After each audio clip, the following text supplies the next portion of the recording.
Were just about 38 million Americans traveling. The Voice Air AAA spokesperson, Jonna Tidwell. Meanwhile, former President Donald Trump met by thousands of supporters in the South Bronx as he tries to flip the deep blue district red. You know, the blue Bronx, it was quite red. Thousands of folks showed up, more than the campaign initially expected, with the former president himself saying on stage that he wanted to call it a meeting, but, quote, like it or not, this is a rally with thousands there. He called it a, quote, love fest from the campaign stage.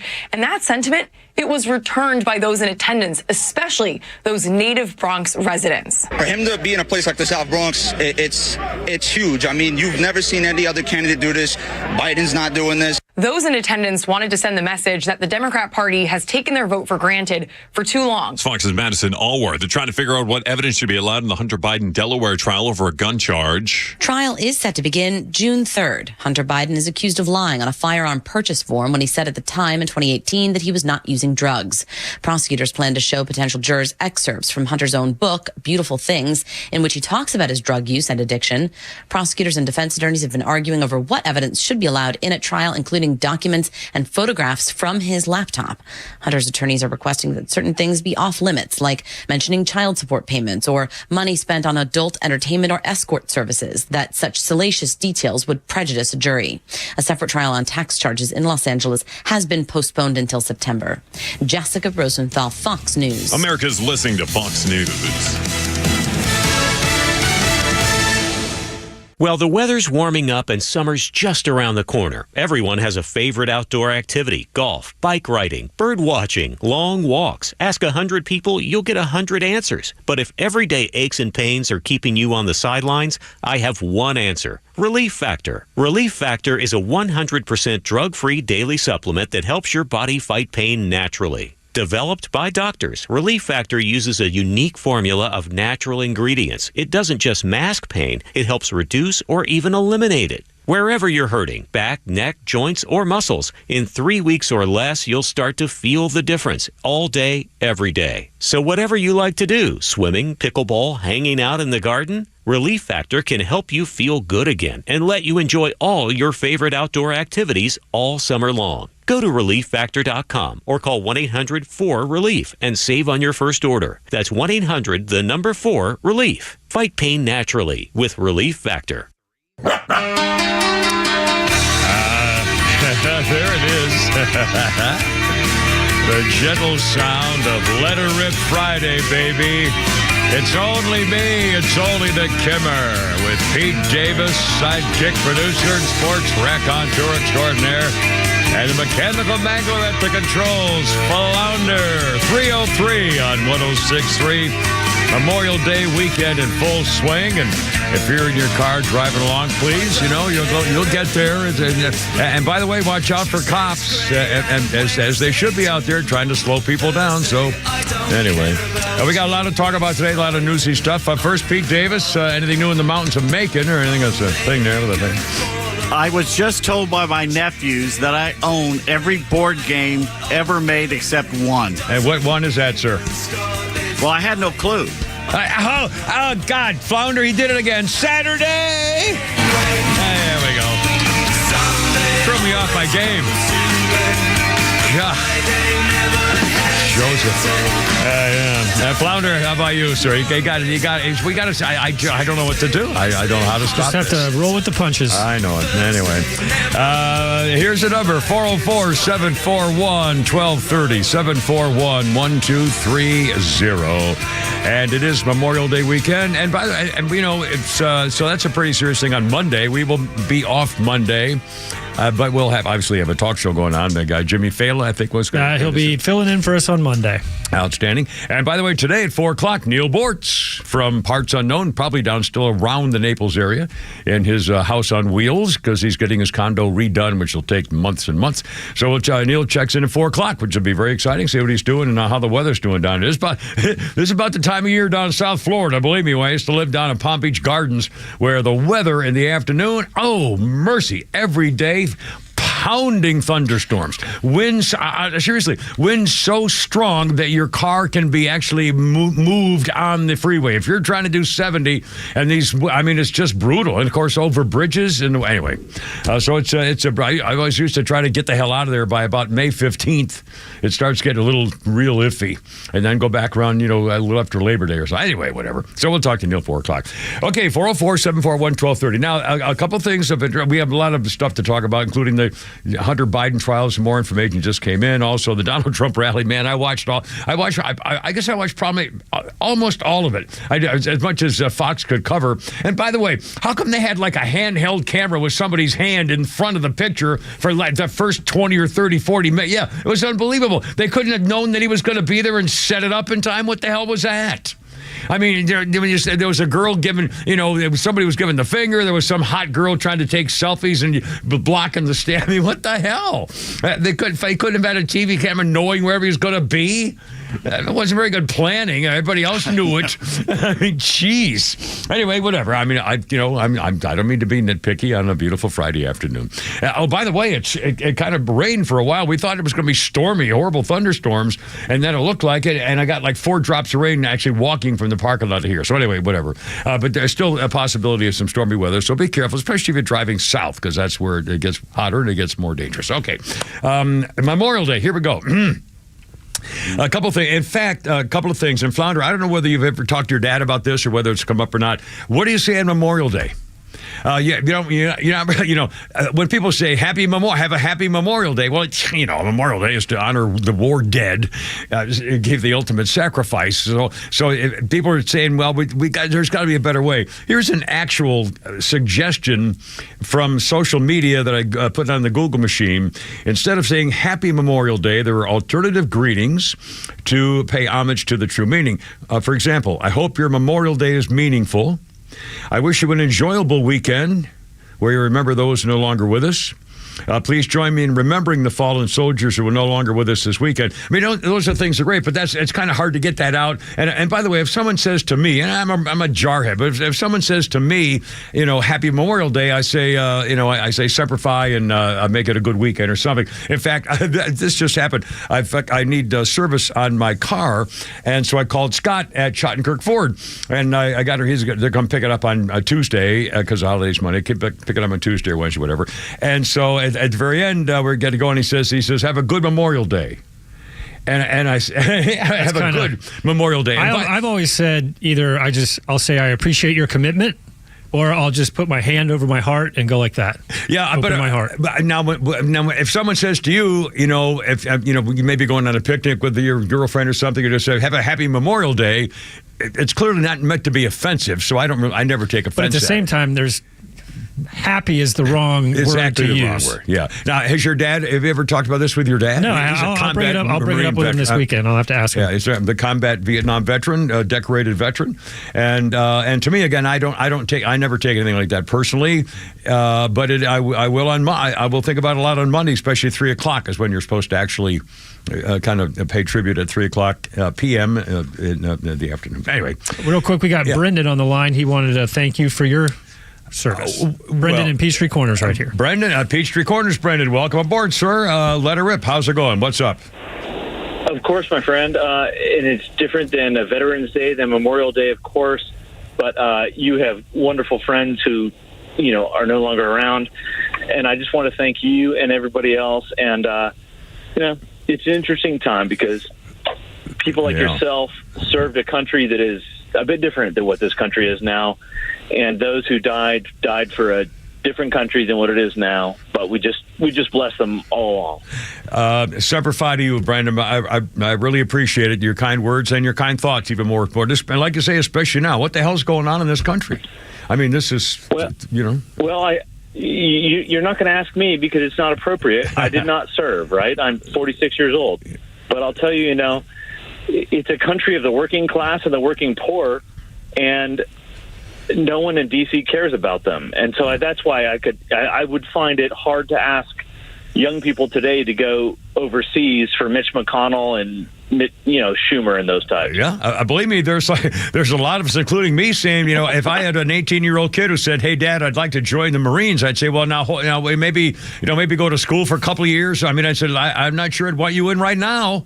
Whatever the hell's going on in the military, and also I just had a little thing with the VA again today. So anyway, anyway, thank you. I don't want to make this about me. Thank you so much. No, not at all. But when you drive around somewhere like by Beaufort, where the whole wonderful number of crosses are, I know. You can't help but cry and say, hey, these people died for a country that is no longer the same. And I'm not trying to be too gloomy, but oh, gosh. It's appropriate. Thank you, and thanks to your friends. Semper Fi. Thank you, Brenda. I really appreciate it. You go to the National Battlefield or something, there's a lot.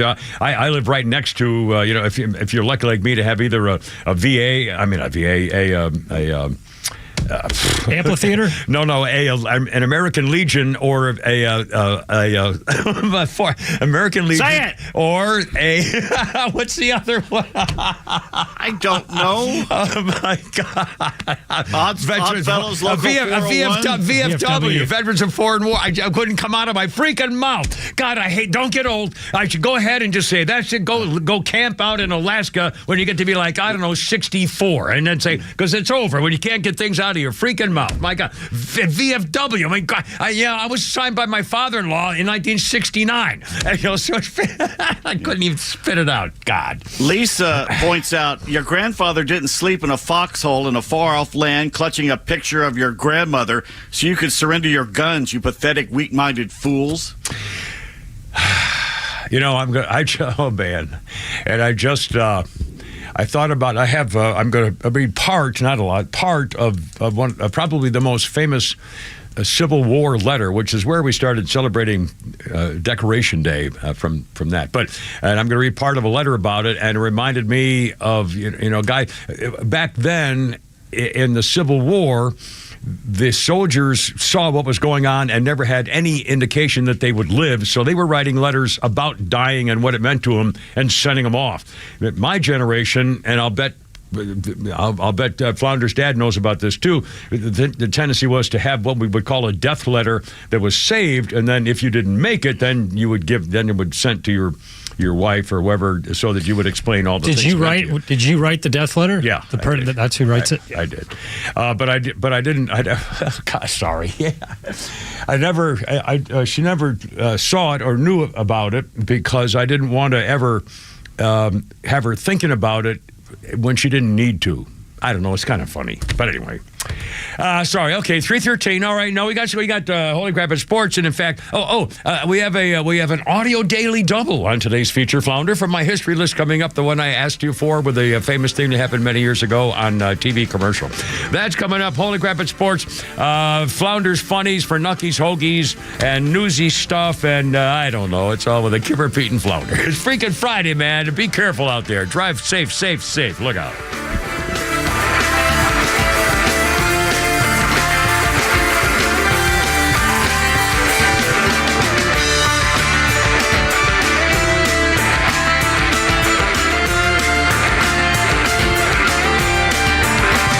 Atlanta radio legends collide on Extra 106.3.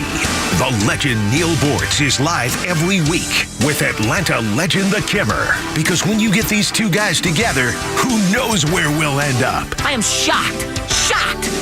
Well, not that shocked. The Kimmer is live on your drive home every weekday afternoon from 3 to 6. And now Neal Boortz joins this show every week. And if you miss it, catch up anytime on the Extra 106.3 app.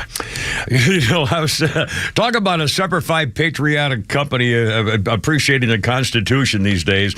My buddies Jeff and Mark at Atlanta Safe House. In fact, I keep forgetting to check my email and my texting stuff during the show. And yesterday's during the show, late in the show, Jeff from Atlanta Safe House actually texted me a message for me and Shannon Burke, who was on talking with us about something. If we ever need help, I'm here for you. I mean, you'll love these guys. Jeff and Mark, Atlanta Safe House. What a team. They have a showroom in Acworth, by the way. And incidentally, we're almost in June, which is, by the way, very hard to believe. But, Father's Day is coming up. A safe is a great gift for dad, especially if he's maybe a new gun owner. And if you want to make the whole by the way, pistol safes are beautiful. Look them up on the web, atlantasafehouse.com. HCIS.com. You'll see what I mean. But I've had a couple of gun safes from Atlanta Safe House. They can drill them into the floor, bolt them right there in a concrete garage or game room or something like that, as they did for me.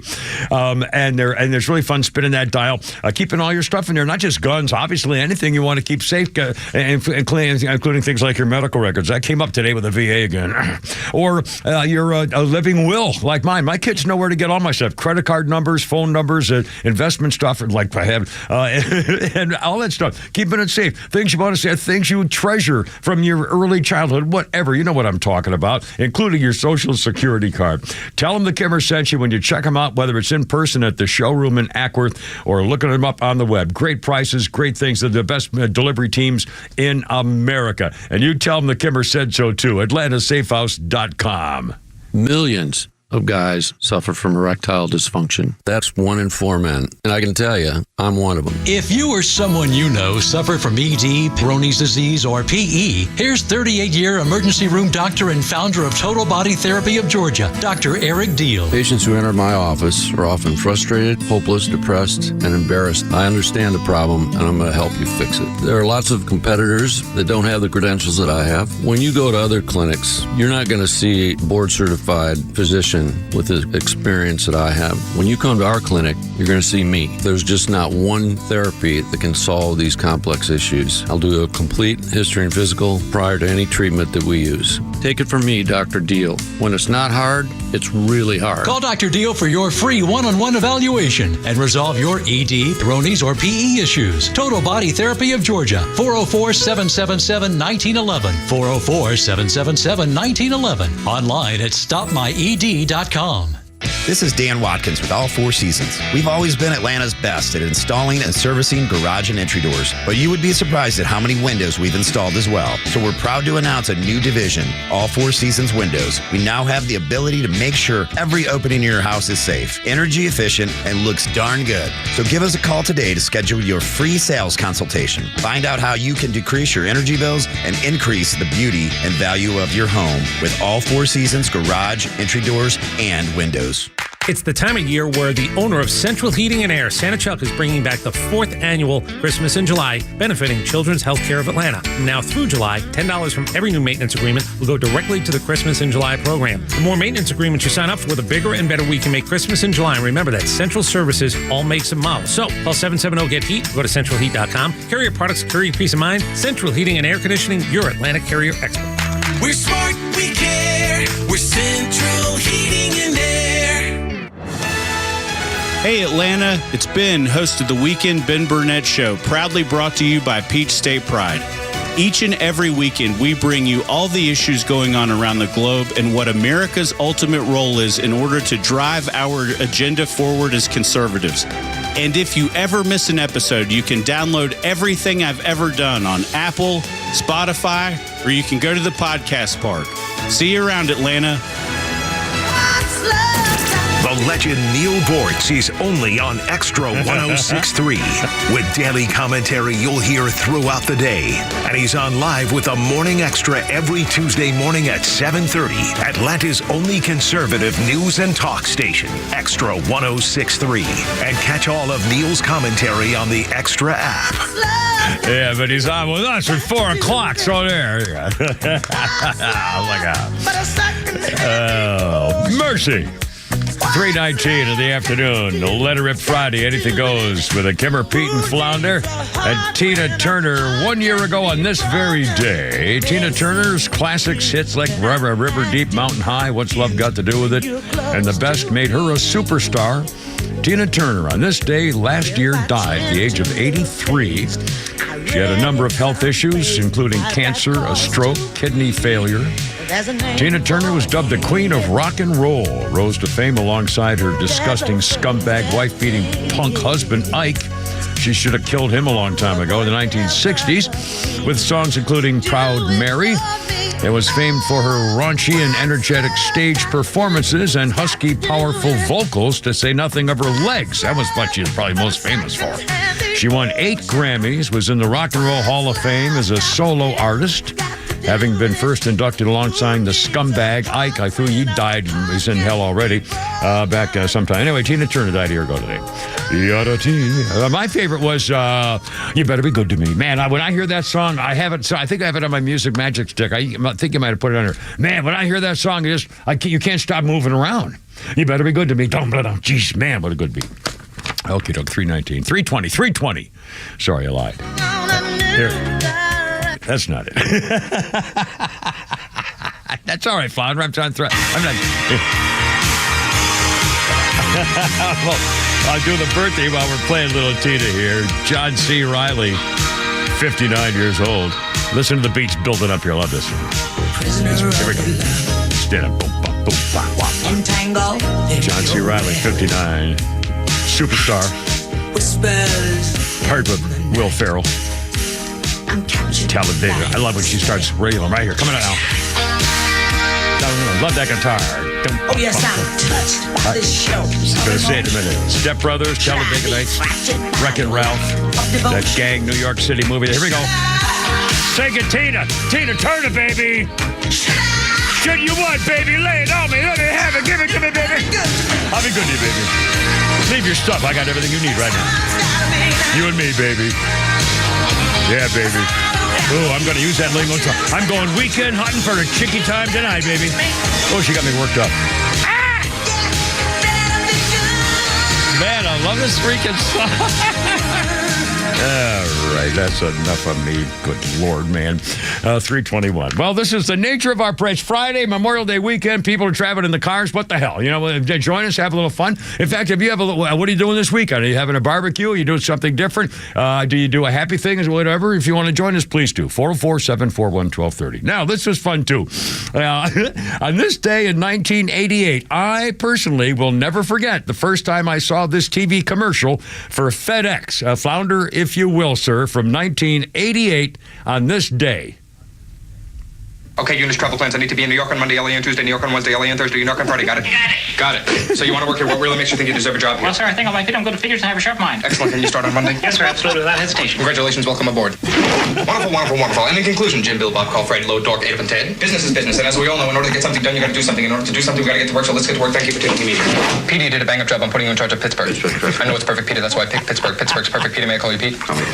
Is Mr. Schnittler here to see you? Tell him to wait 15 seconds. Can you wait 15 seconds? I'll wait 15 seconds. Congratulations on your deal in Denver, Dave. I'm putting you down to deal with Dallas. Don, is it a deal? Do we have a deal? It's a deal. I got to go. I got a call coming in. Hi, Doc. Just dealt with Don. In this fast-moving, high-pressure, get-it-done-yesterday world, aren't you glad there's one company that can keep up with it all? You got a deal. Good. I'm putting you down to deal with Dick. Dick, what's the deal with the deal? Are we dealing? We're dealing. Dave, it's a deal with Don, Doc, and Dick. Doc, it's a deal with Dave, Dick, and Dave. Don, it's a doc with Dick, Dave, and Dick. Gotta go, Dave. Disconnecting. Gotta go, Dick. Disconnecting. Gotta go, Dan. Disconnecting. Federal Express.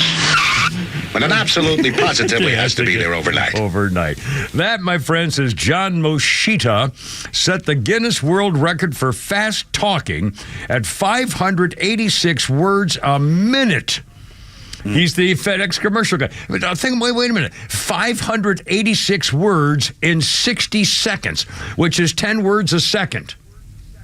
About, not quite. Well, 586 is almost 600 words, and 60 seconds is 10 words a second.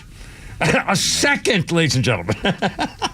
Anyway, thank you, Flounder. That was pretty cool. Sorry. All right, 323, Kimmer, Pete, and Flounder. 404-741-1230. Mercy. By the way, this will be among other. We'll talk newsy stuff here in a second. I don't know why I'm distracted. I don't know. It's just I started to have a little emotional thing when I also. We got a couple of really fun stories in the news, and we'll get to those here in a second. Plus political stuff. This is also going to be a great weekend for war movies. And do you guys have a favorite war movie? Memorial Day weekend and Veterans Day weekend, I'd like TBS and not TBS. What's the other one? Turner Classic Movie, TCM, Turner Classic Movies. Mm-hmm. In fact, they're going to. I thought I wrote it down. I saw a couple of them. I've already got ready to tape record World War II movies in particular. Mm-hmm. You have a favorite, Pete? If you had to watch a war movie, I think talked about it last week. The Lee Marvin's The Big Red One is a fantastic World War II movie. Yeah. Flounder, do you have are you a war movie guy? You have a favorite war movie, or do you watch Patton or Sergeant York? Sergeant York's another good. Yeah, another good. Stripes. Yeah, well, that too. It's always good to bring a comedy element, you know. I mean, it's a classic movie, and they end up saving the world. Yeah, there you go. And they had hot babes. I mean, you know, he's shuffling her with a spatula on the stove. That was one of my favorite parts too, right there. You know, I mean, I've never tried that until that day. It almost worked. What did it say? Settle down, Francis. Lighten up, Francis. Lighten up, Francis. Warren Oates. Yeah, what a great actor. Classic. What's probably the best war movie of all time? Well, that's a great question. Patton, maybe? Patton. Longest Day. Patton, The Longest Day. That's going to be. I always tape that, and I always watch it. This was more of a series, but what about Band of Brothers? That'll be on two banner. That was an HBO series, which was historically iconic and basically a true story. Absolutely. God, there've been so many. The Battle of Britain is a very good war movie. I don't know that one. I mean, some of the oldies like Gallipoli and things like that, which I haven't seen in 30 years. I can't watch that. Some are tough movies. In fact, Saving Private Ryan? In fact, there are two of them that I don't want to watch, but I'm going to DVR. One of them is Saving Private Ryan, and the other one is Platoon. And I remember before I left the house, I kind of was Google. I think it was on Turner Classic Movies, 869, and I was looking through and I saw Platoon, and I started to just leave, and I said, "Oh hell!" So I hit the record on it, but I don't know if I really want to watch it. I mean, but Alan just called. He said Full Metal Jacket. Oh, another favorite, Full Metal Jacket, because I get not to me, because that was those sets. He made London look like Vietnam. Please, it did not look like Vietnam. Like a Hollywood movie set. It's horrible. Well, I don't know. I didn't have those exact kinds of experiences as Apocalypse a Now. Yeah. That looked and there's like another Vietnam. One. Yeah, in fact, I've got Apocalypse Now in the producer's edition, or the director's edition, or whatever it is. Yeah. So those are all classics. Anyway, so it's war movie weekend. It's Memorial Day weekend. If you have anything you want to talk about, that'd be fine. And I'll mention a few things about it coming up here too. Yes. There's one that's not American that you've seen that you like, Enemy at the Gates. It's a love that movie. That's a great movie. Very, very good movie. Well done. Great script, acting, everything about it. It's a tough movie. It's a good movie, though. 404-741-1230. God, it's already 3:27. There's a rally last night. And, by the way, I didn't know. Well, I went on too late for the CBS, ABC, and NBC and those guys to cover it. But I wonder whether tonight, or I didn't see any of those shows this morning, like Good Morning America. I don't watch those shows, and I wonder whether they covered it as an incredible rally and what it meant. And I think what it meant is just as important as what happened, and the fact that he was there and all the things he said was probably the meaning of it was more important than actually the words he said last night, I think, probably for what it did. But I was reading some of this one news source we have that I asked Flounder to type up to print out for me. The event, this guy writes, the event was permitted to host up to 3,500 people, but thousands more gathered outside. Instead of saying 30,000 people showed up in a bad neighborhood who hate Donald Trump and he started to praise him. I mean, my God. There's people on Twitter saying that the Trump people bust them all in. Yeah, I know. Yeah, outsiders. And in fact, he made a point of that. I think it was a CNN girl.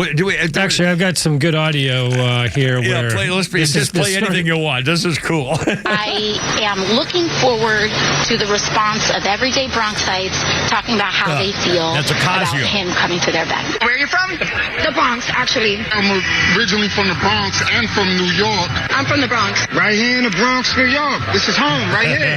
AOC says if you're not a Democrat, you don't belong here in the Bronx. Right. What do you say?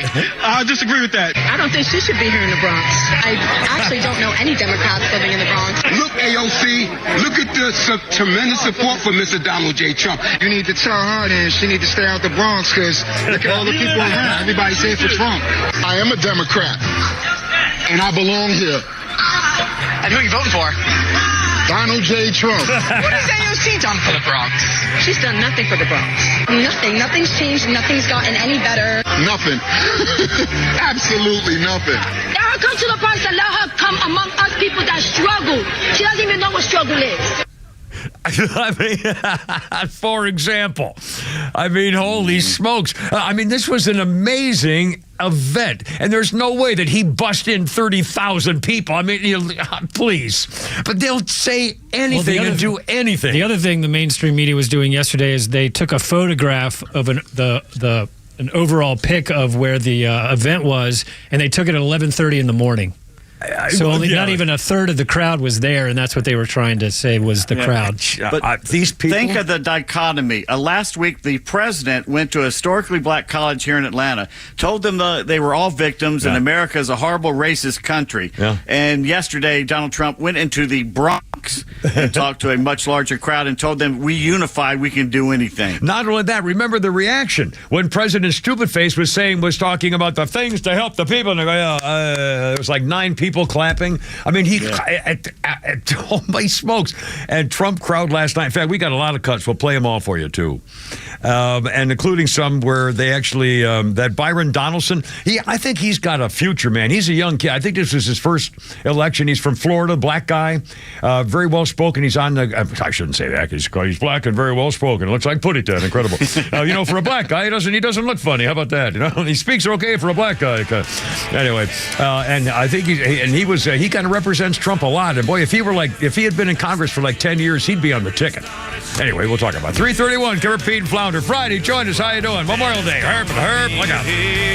When you hear Mother Freedom start ringing her bell, and it'll feel like the whole wide world is raining down on you.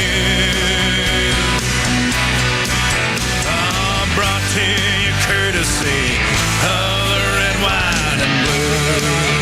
Legend Neal Boortz is live every week with Atlanta legend The Kimmer. Why do we pay attention to these idiots? It's a social media movement. They're swept up in this business. Now there are even divisions. There are LGBTQ for Hamas and, lesbians for Hamas. I mean, oh my God, what are they thinking? They wouldn't. You fly over there and see how they welcome you to the fold. Yeah, they kill you. They'll throw you off the top of a building. Boortz and The Kimmer are only on Extra 106.3 and the Extra app.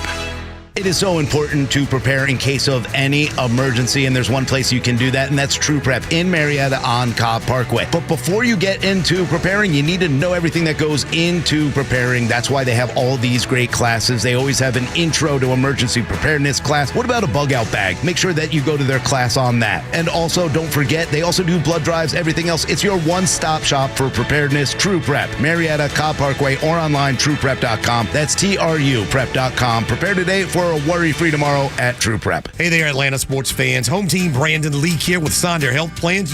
I've been singing praises about their Georgia-based Medicare Advantage health plans, and now they're stepping up their game with new health plans that include home safety and accessibility modifications. Call them up right now and ask if you qualify for their fantastic $400 grocery card offer and $0 premiums. Call 800-331-2928 or visit SonderHealthPlans.com. Sonder Health Plans is an HMO with a Medicare contract. Enrollment in Sonder Health Plans depends on contract renewal. Have you thought about securing your hard-earned assets?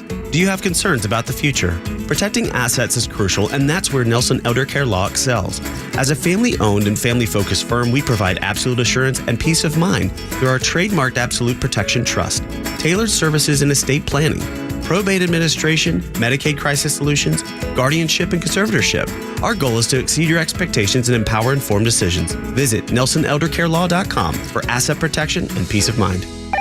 So, Robert, I want to thank you for your time. I just don't think you're the right person for this position. I don't understand.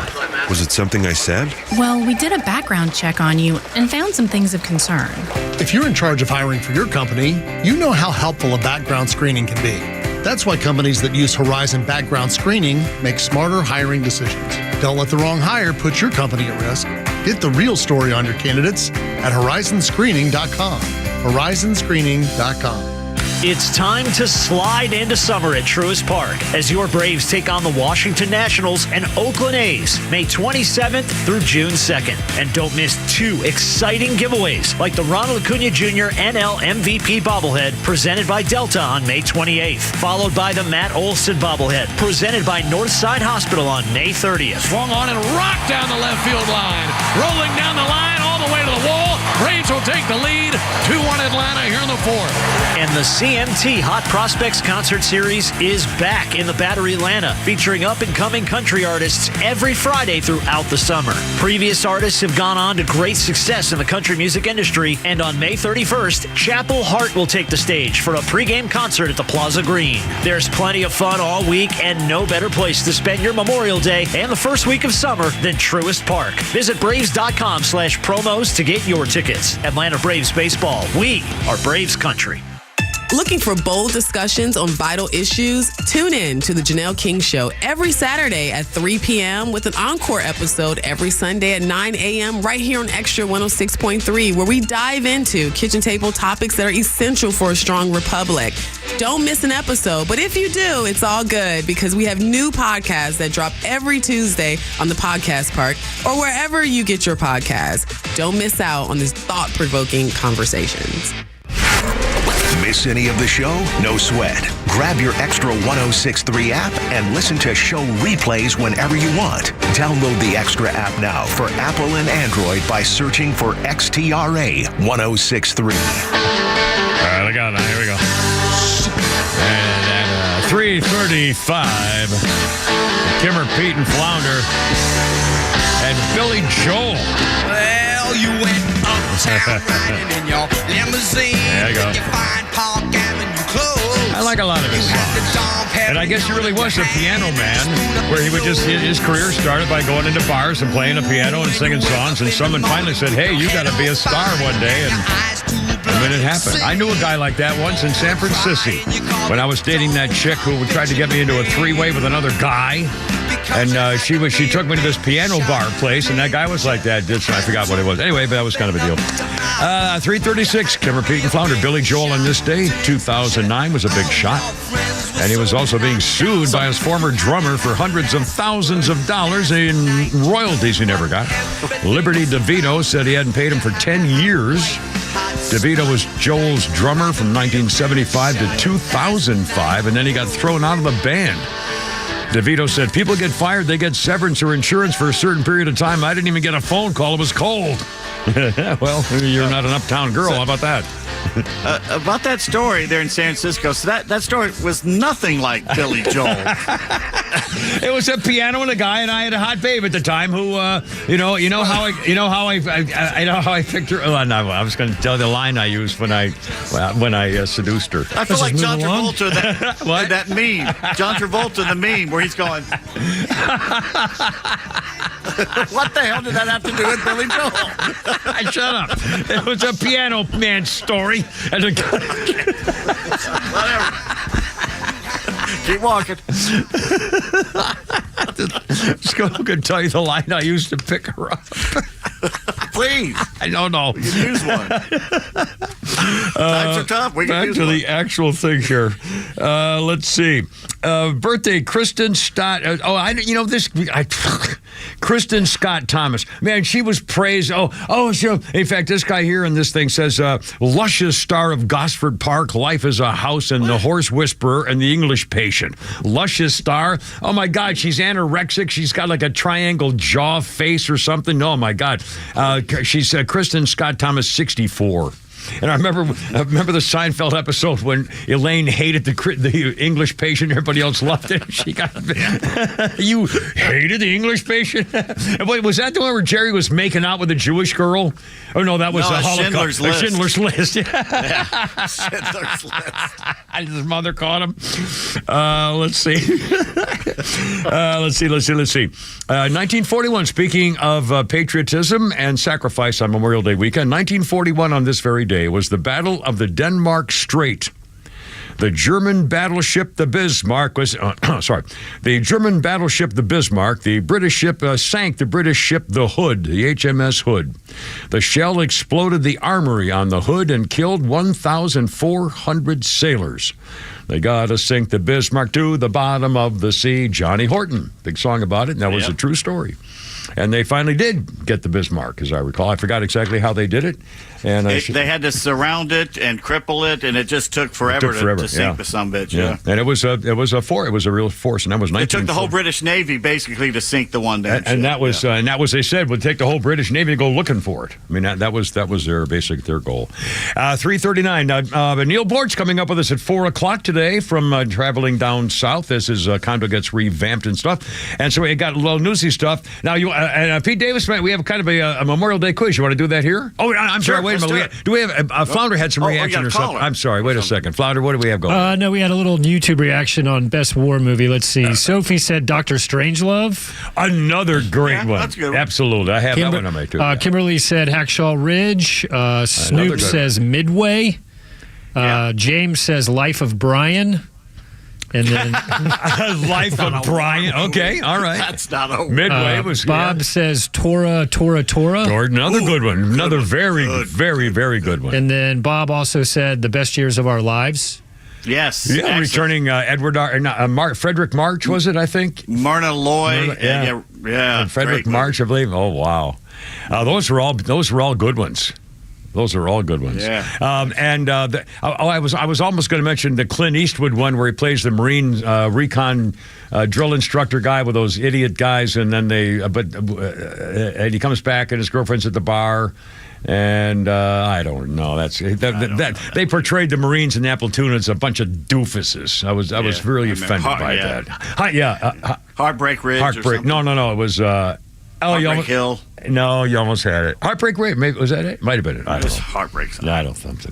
Anyway, 3. Shall we do the Memorial Day thing? Want to do that here, Pete Davis? Yeah. Let's try and get this in here. Let's do it. All right, sir. And what do we do? What's the deal and what's going on? Basically, get a pen and pencil and play along at home. You just write down if you get it right. Okay. We'll have 10 questions. You ready? All right, sir. By the way, remember the Hood was for the British. Remember the Alamo was for the Texans. That's how much they cared about that. And again, that was 1941. That was basically the beginning of our participation, of course, much later. But the British had already been getting creamed for a couple of years here, so this was a major loss when they lost the Hood. Yeah. What does the 3rd U.S. Infantry Regiment place at each grave in Arlington National Cemetery every Memorial Day?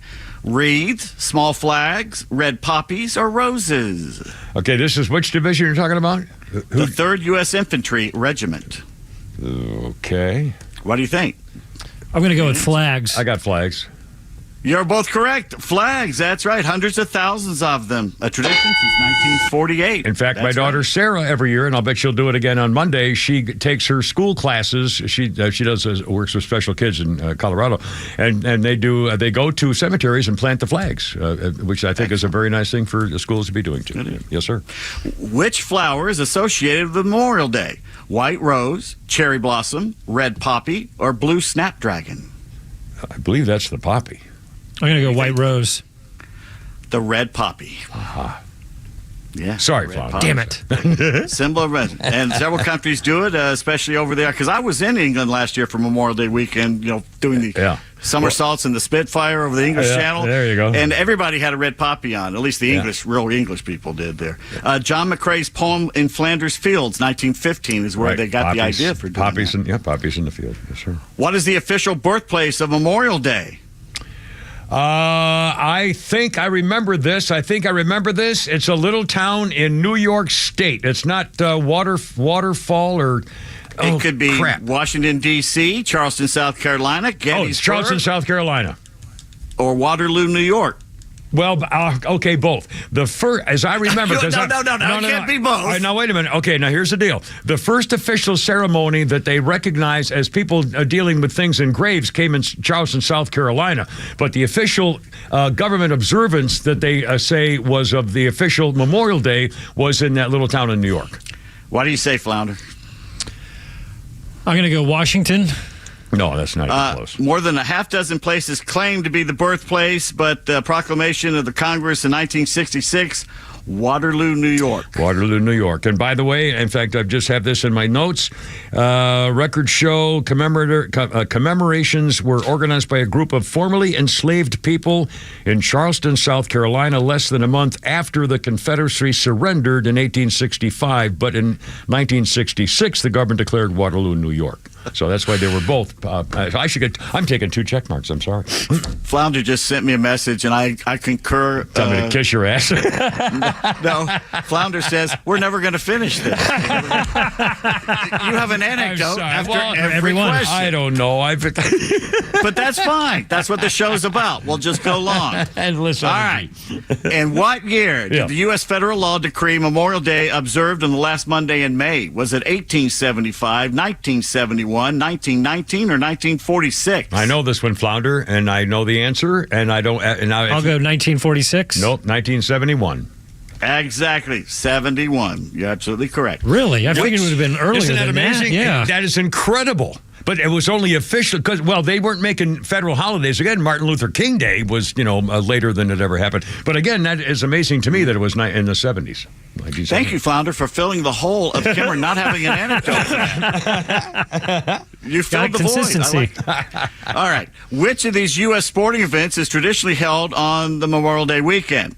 Major League Baseball opening day, Indianapolis 500, U.S. Open Finals, Super Bowl. We all know this one. Indianapolis 500. That would be correct, sir. Right. Indianapolis 500. And if you raise your hand if you've actually been into the pits on the... I'm sorry. No. I've driven by Indianapolis. I was in the pits interviewing the drivers as they lifted the hood. I'm sorry. Go ahead. I'm sorry. All right. Which state was the first to officially recognize Memorial Day? Georgia, Connecticut, New York, Pennsylvania. Wow, I do not know. I'm going to have to guess Pennsylvania, Valley Forge. In 1873, New York became the first state. And they named it something else, which I'll tell you later. Right. And what year was the National Moment of Remembrance when all Americans paused for a minute of silence first observed? 1865, 2000, 1945, or 1971? Wow. As a national thing, a nation was asked, I'll go with 71, the same day as the official proclamation. 45? Bill Clinton signed it, 2000. I'll be damned. That's amazing to me. I'm kidding you. No, it actually was 2000. It was. Which organization first promoted a national holiday for decorating the graves of fallen soldiers? The American Legion, the Grand Army of the Republic, United Daughters of the Confederacy, or Gold Star Wives of America? I think it was the Daughters of the Confederacy. All right, Flounder? I agree. Grand Army of the Republic. Oh, well, John A. Logan, 1868. Well, they're both old-timers, so that we should get a half a point for that one. Memorial Day, originally commemorated to honor fallen soldiers of which conflict? The Mexican-American War, the War between the States, World War II, or the American Revolution? War between the States, as we all know.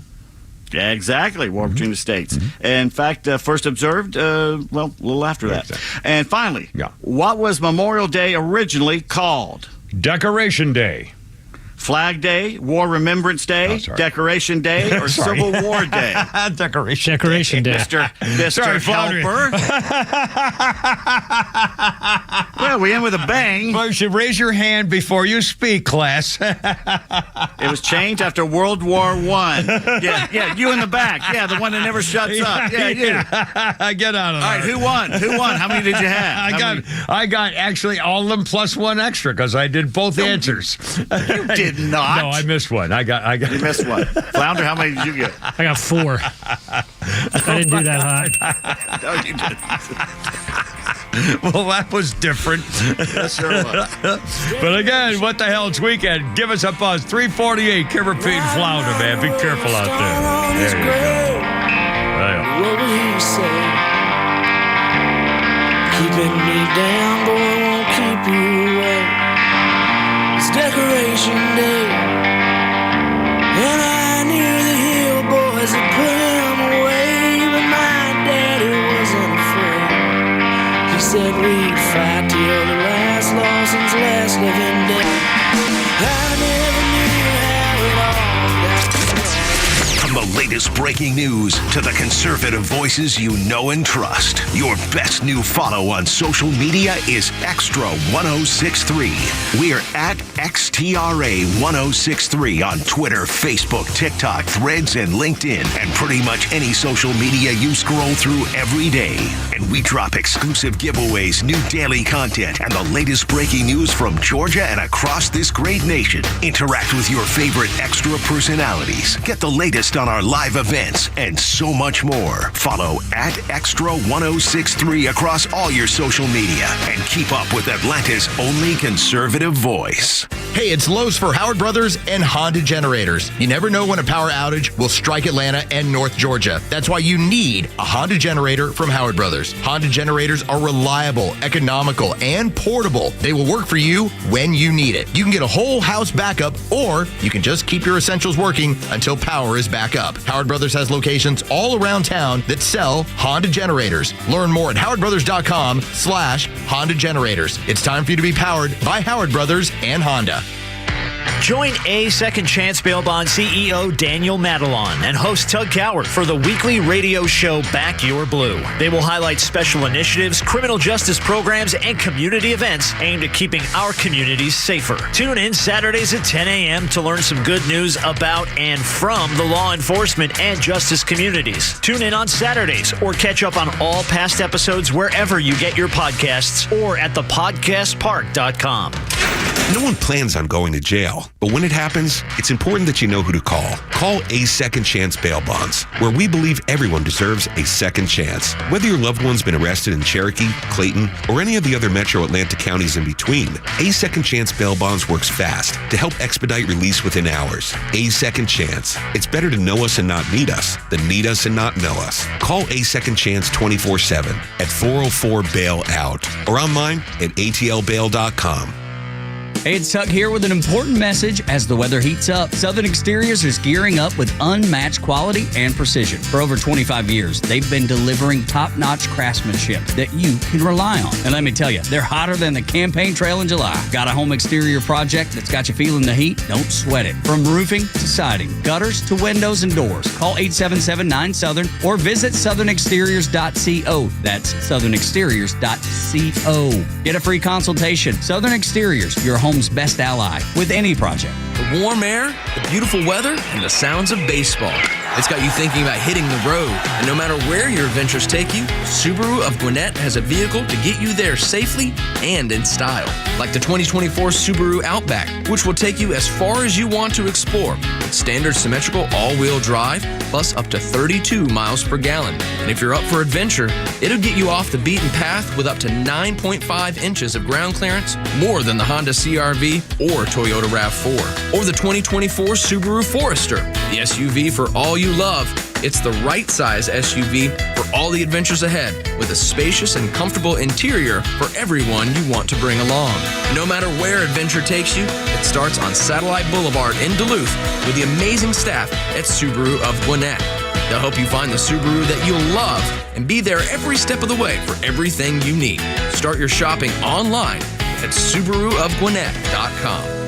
At the Piedmont Bank, we're proud to be one of Georgia's largest community banks, focusing on serving businesses and the communities they serve. With headquarters right here in Metro Atlanta, our tailored banking expertise and solutions help meet the diverse needs of our customers so they have what it takes to grow, expand, and thrive. It's what elevates us above the rest. Find a location near you at Piedmont.bank and experience elevated banking for you and your business. The Piedmont Bank. Banking elevated. Member FDIC and Equal Housing Lender. Election coverage is more than polls and numbers. It's about what matters in your life and your community. And Atlanta's only conservative news and talk station cares about your community, your voice, and most importantly, your vote. So keep it all here for the latest and download the Extra 1063 app and keep up with Atlanta's only conservative voice.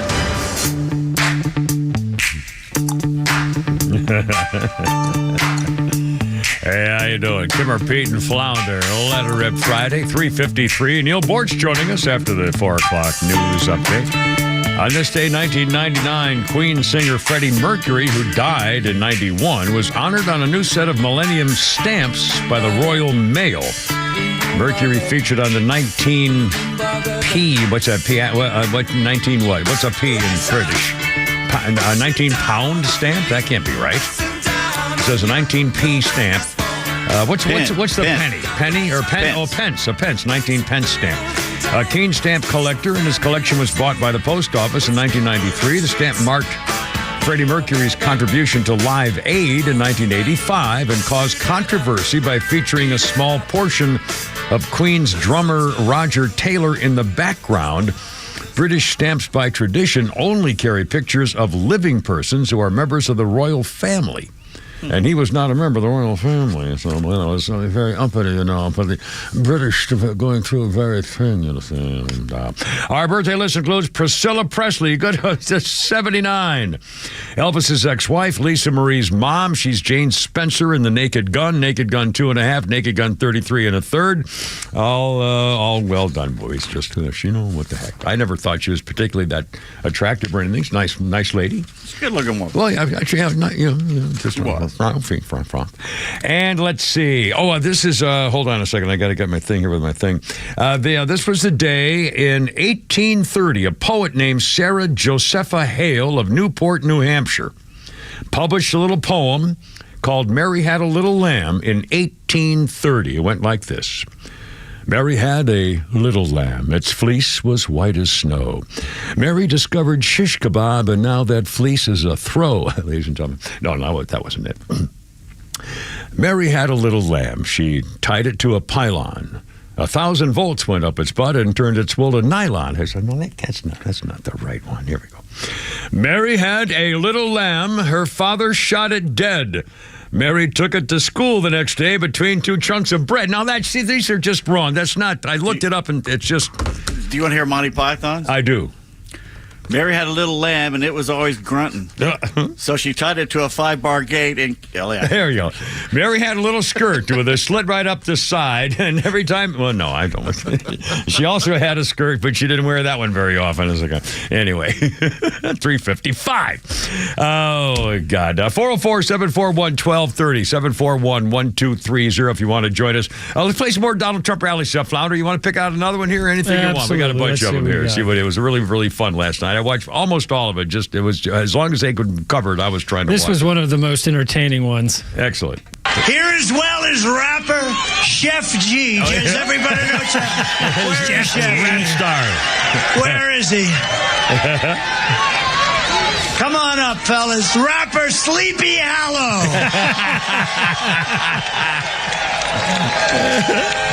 Come on up here, fellas. How are you, man? Hey. Oh, I like that. I want to get that done. President Trump. Man. That's right, man. One thing I want to say. That's right, baby. One thing I want to say. Let's go home. They always gonna whisper your accomplishments and shout your failures. Trump gonna shout the wins for all of us. Oh, man. Make America great again. I mean, if you can't get excited about, just the thought of all this is just now. Again, somebody's going to say, "Well, he paid him $20 million to go up and say that." But no, this is all going on. And by the way, think of it: the direction the country is going. Those people who were there are not getting squat from the Democrat Party. Who's getting squat from those leaders in the Democrat state and the cities are the illegal aliens sneaking in and the criminals. They've had it up to here. It isn't a joke anymore. You can't just depend on that, Anyway, I forgot to mention we got Flounder's Follies here probably in somewhere. Am I correct on that? No, look, the it's getting very advanced, all right?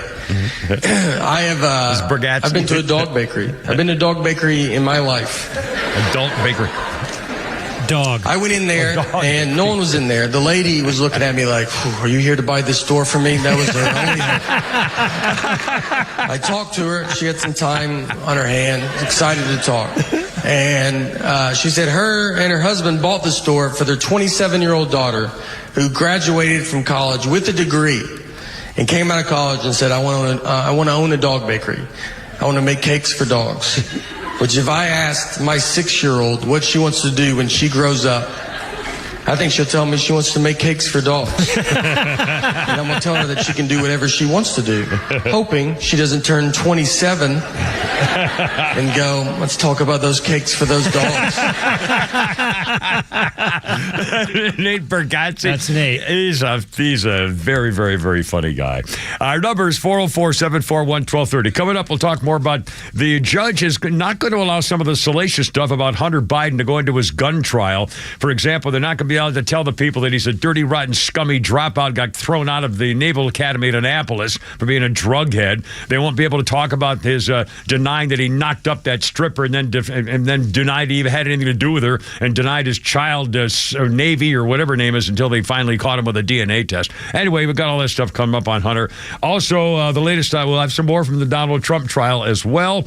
And Doge the doggy has crossed the Rainbow Bridge. We'll talk about that, plus what they call a miracle for the rodeo star's 3-year-old boy who rode his bike into the river and is alive today. Coming up on 4 o'clock, Neal Boortz next. Kimmer, Pete, and Flounder. Hurry up, look out. Memorial Day weekend. Here we go.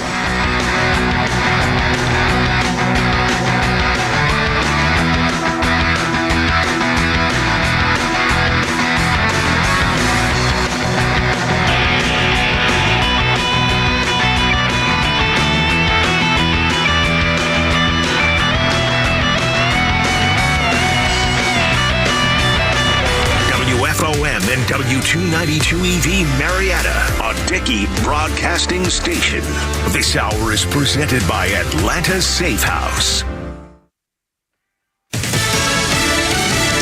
for the first Hunter Biden trial, I'm Jack Callahan, Fox News. A pretrial hearing on next month's trial on federal gun charges. Today is a deal about motions and what can be brought in, what evidence can be brought in, what cannot be brought before the jury. He owned that gun for 11 days. He was charged for allegedly lying and saying that he was not addicted to drugs. We have a couple of things we just got from our reporters in the court. Judge Mary Ellen Norreicher ruled that the special counsel cannot mention the tax case in Los Angeles. That has been pushed back till September 5th. She ruled the special counsel cannot mention Hunter's child support case in Arkansas. The special counsel cannot use Hunter's comments from the day that he pleaded guilty last July 26 when that plea deal famously blew up in his face.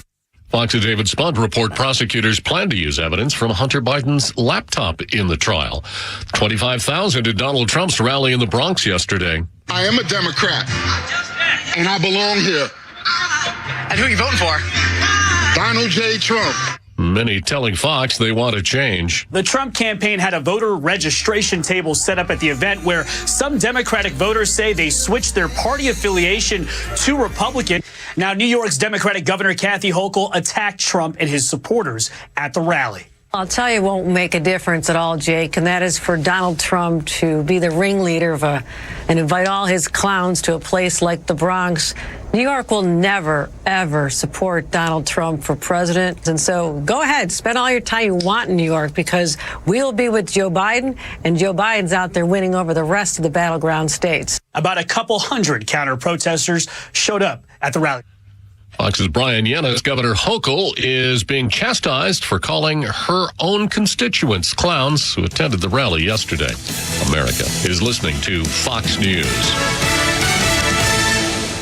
Well, the weather's warming up and summer's just around the corner. Everyone has a favorite outdoor activity: golf, bike riding, bird watching, long walks. Ask 100 people, you'll get 100 answers. But if everyday aches and pains are keeping you on the sidelines, I have one answer: Relief Factor. Relief Factor is a 100% drug-free daily supplement that helps your body fight pain naturally. Developed by doctors, Relief Factor uses a unique formula of natural ingredients. It doesn't just mask pain, it helps reduce or even eliminate it. Wherever you're hurting, back, neck, joints, or muscles, in 3 weeks or less, you'll start to feel the difference all day, every day. So whatever you like to do, swimming, pickleball, hanging out in the garden, Relief Factor can help you feel good again and let you enjoy all your favorite outdoor activities all summer long. Go to ReliefFactor.com or call 1-800-4-RELIEF and save on your first order. That's 1-800-4-RELIEF. Fight pain naturally with Relief Factor.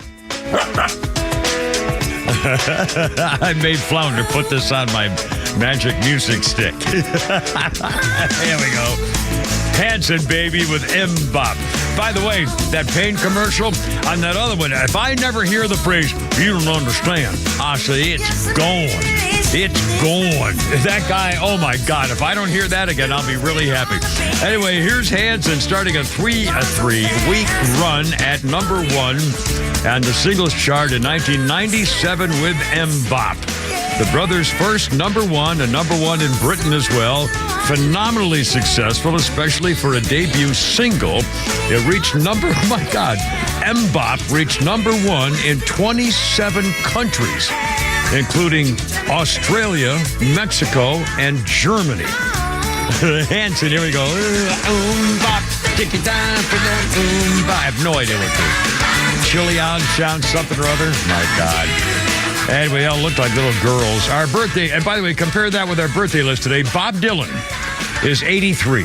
The genius Bob Dylan is 83 years old, would not do the M-Bop. Anyway, also on this day in history, in 1844, America's first telegraph line opened. Washington wanted to have communication with individual parts of the country, so they wanted a telegraph line opened, and Samuel F.B. Morse initiated the first telegraph line. A message sent from Washington to Baltimore. It read, "What hath God wrought?" Samuel F.B. Morse in 1844. And now, something you'll really enjoy at 4:05 on Mr. Clock there with the Caribbean Flounder. And it's Neal Boortz. It's Neal Boortz from the House on Wheels, fixing the condo, and he was off yesterday because he's working and stuff. And Neal Boortz, great to have you aboard Memorial Day weekend, and I am just thrilled to be with you. What's going on? And I hope you're having a terrific weekend. Oh, we are. Actually, we are not in the Florida Keys anymore. Oh, really? Yeah. No, we left there, a couple of days ago. But, Kimmer, we had a storm at we were in a place called the Blue Water Key RV Resort, okay? Okay. 14.1 mile marker coming north out of Key West. Wow. Yeah. And there was a hellacious thunderstorm Saturday afternoon, and a water spout came ashore right there at that RV park. Mm-hmm. And, I mean, palm trees were swapping places. Yeah, those things are real. And, well, once they hit land, they're called a tornado. Yeah. Anyway, so it tore up some areas of this park, including taking somebody's refrigerator out of their cheeky hut and throwing it into the bay. Oh, my God. Are you serious? Yeah. But I got to tell you, so I don't even know what day it is, but we're getting ready to leave there. I think it might have been, I don't even know what day this is. It's good, as it should be. You're retired officially. I think it was Wednesday morning, and we're getting ready to leave there and head north. And I couldn't get one of the awnings to retract. Oh, boy. Yeah, and people that have motor coaches know. Yeah. And so somebody was trying to help me, one of our neighbors. And I said, well, you can retract these manually if you have a 1/4-inch drill in the 3/4 and a 3/4 bit. There's a little hole up there. You can just stick it in and hit the drill, and it'll pull in that thing manually. Yeah. But I can't do that because my wife will not allow me on the ladder. Oh, no kidding. I didn't know that. Oh, no, Kimmer, she won't. I mean, one time at a rally, I won a chainsaw, and the next morning I got up and I was going to go screw with the chainsaw, and it was gone. And I said, Donna, where's the chainsaw? She said, you're not allowed to have a chainsaw. Your own protection. I can see that. But anyway, so this guy got up on the roof, and he reached down into that awning and pulled out a 14-inch iguana. Oh, my God. Holy smoke. Man, people should know they are everywhere. Holy cow. They really are. You see them running across parking lots and shit God. like that. Oh, sorry, my French. But anyway, stuff like that. That's what I meant to say. But this had fouled up my awning, and for that, it got killed. Wow. Oh, man, that's brutal. Do you know they make great eating? I did not know that. I don't think I'd order it on a menu if it were there. I can't imagine. No. You ever had it? Dark meat. Yeah. I had this one. Oh, you ate it? You actually killed and ate it? You cooked it? Oh, no. The awning killed it. But you ate it? You cooked it? Well, I mean, that's what you do in the Keys. No, I'm throwing the flag on this one. I think that's crap. You mean to tell me you cut the head off that big jam lizard and you skinned it somehow and then boiled, fried it, or what? No. Huh? The guy that got it off the roof asked if he could have it. I told him, absolutely, yes. Oh, my God. Yeah, take it, please. Okay. No, you keep it. Yeah, really. Now, what is your greatest war movie? Oh, gee, there are too many. Patton, Sergeant York, even, I hate to say, Platoon or Full Metal Jacket. I mean, I can't. It's hard to pick one. So many. The Longest Day, for example, one of my favorites. That was every great. year. I watch it every year. Red buttons in that movie. Oh. But anyway, yeah. The two, Hot War, Patton, absolutely. Yeah.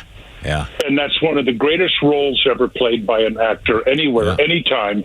Yeah. George C. Scott as Patton. And I love the speech at the beginning of the movie. I was going to say that may be one of the greatest openings of any movie of all time. If you had to pick the top 10 openings of a movie, that's got to be in there. That was astounding. Debbie Does Dallas everything about number 2. Well, that's a whole other, kind of a different category. Okay, all right. And then a Cold War movie, hands down, The Hunt for Red October. That's a great movie. That is a great movie. I hadn't thought about that. Cold War, yeah, absolutely. A lot of directors did not want to do that Hunt for Red October because they said it was too complicated at the end for people to follow. I think they could figure out what the bubble. Well, maybe not. I guess maybe not. But the Hunt for Red October is. Yeah. But I like to play these games of. Regardless of the genre or what kind of movie it is, the greatest roles played by actors. Oh, wow. And I think Patton was one of the greatest roles played by any actor anywhere. Yeah. So come up with another one. Well, cow. Actually, even in war movies, Dr. Strangelove, Peter Sellers and George C. Scott, there was some great acting in that movie, too, and also a war movie, ironically. They wanted. Uh-oh, hold on. Something bad happened. All right, don't go away. It's 4:11. Neal Boortz is temporarily lost for a second. And that was quick. That was like a whole electronic bash down. Lightning strike, maybe. In fact, I was going to ask about this. I was telling you about the storms. He just talked about it. I've only seen one actual live water spout down in the Gulf. I'm sorry, was on the eastern coast of South Florida, and scary, man. I mean, very, very scary. And I saw one in Sarasota off the Longboat Key area there, too. And man, when they're out in the water, they're really funny looking. But if they come to land, they're a tornado. I mean, they're nothing but damage and stuff. Anyway, Flounder, should we do a little Kabonka here and try to get the connection back on, or what do you want to do? So I think he's right here. Sit tight. Okay. All right. We won't go away. Here's the number, 404. Neal Boortz back with us, I'm guessing. I'm hoping. Yeah. There we go. Sorry about that. I could hear you all of a sudden. You must have sat on a button or something. That's probably my fault. I'm sure it's my fault. There's no question about it. Anything could happen. Okay, yes. Anyway, Dr. Strangelove.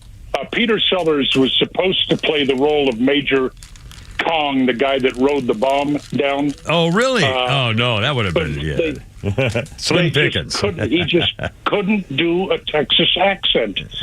Is that right? I'll be darned. So is that the reason? I'll be darned. What a crazy reason to do the best role, one of the best roles of his life, because he couldn't do a Texas twang. So they gave that to Slim Pickens. Yeah. And they Slim Pickens, when they first saw the script, thought it was for real. Well, one ladies' nylons, one Hershey bar, whatever. But now here's your Slim Pickens trivia. Okay. How did he get the name Slim Pickens? Because his family's so poor, they really had little to eat, I'm guessing, something like that, maybe? There was Slim Pickens at the table? No. When he was a kid, he wanted to enter a calf roping contest at a rodeo in Texas. And he told the organizer, I'm going to have to use a fake name because my dad won't let me do this. And the organizer said, well, let me tell you, son, it's slim pickings out there. And the guy said, that'll do. I'll be darned. He said, okay, what a great that's my story. name, What a great story. Outstanding. Have you always used this Kim Peterson fake name? Well, yeah. Tell me about growing up with a girl's name. Because you'll know this. Back when in grade school, they had boys' list and girls' list. In fact, they had boys' list and girls' list for everything. When I took Red Cross life-saving lessons when I was 11, they read off the boys' list and then read off the girls' list. And every time in my freaking life until I was, God knows, in prep school, I was on the girls' list of names. And I would cry. And when I was in second, third grade, I remember I was embarrassed and I started to cry. It was horrible. Oh, you have a girl's name. You know, God. I'll tell you something I've never told anybody on the air before. But all this time, I thought your name was really Kimberly. Well, Kimball is the boys' version. Kimberly is normally the girls' version of the full name of Kim. I was named after Kim of Korea.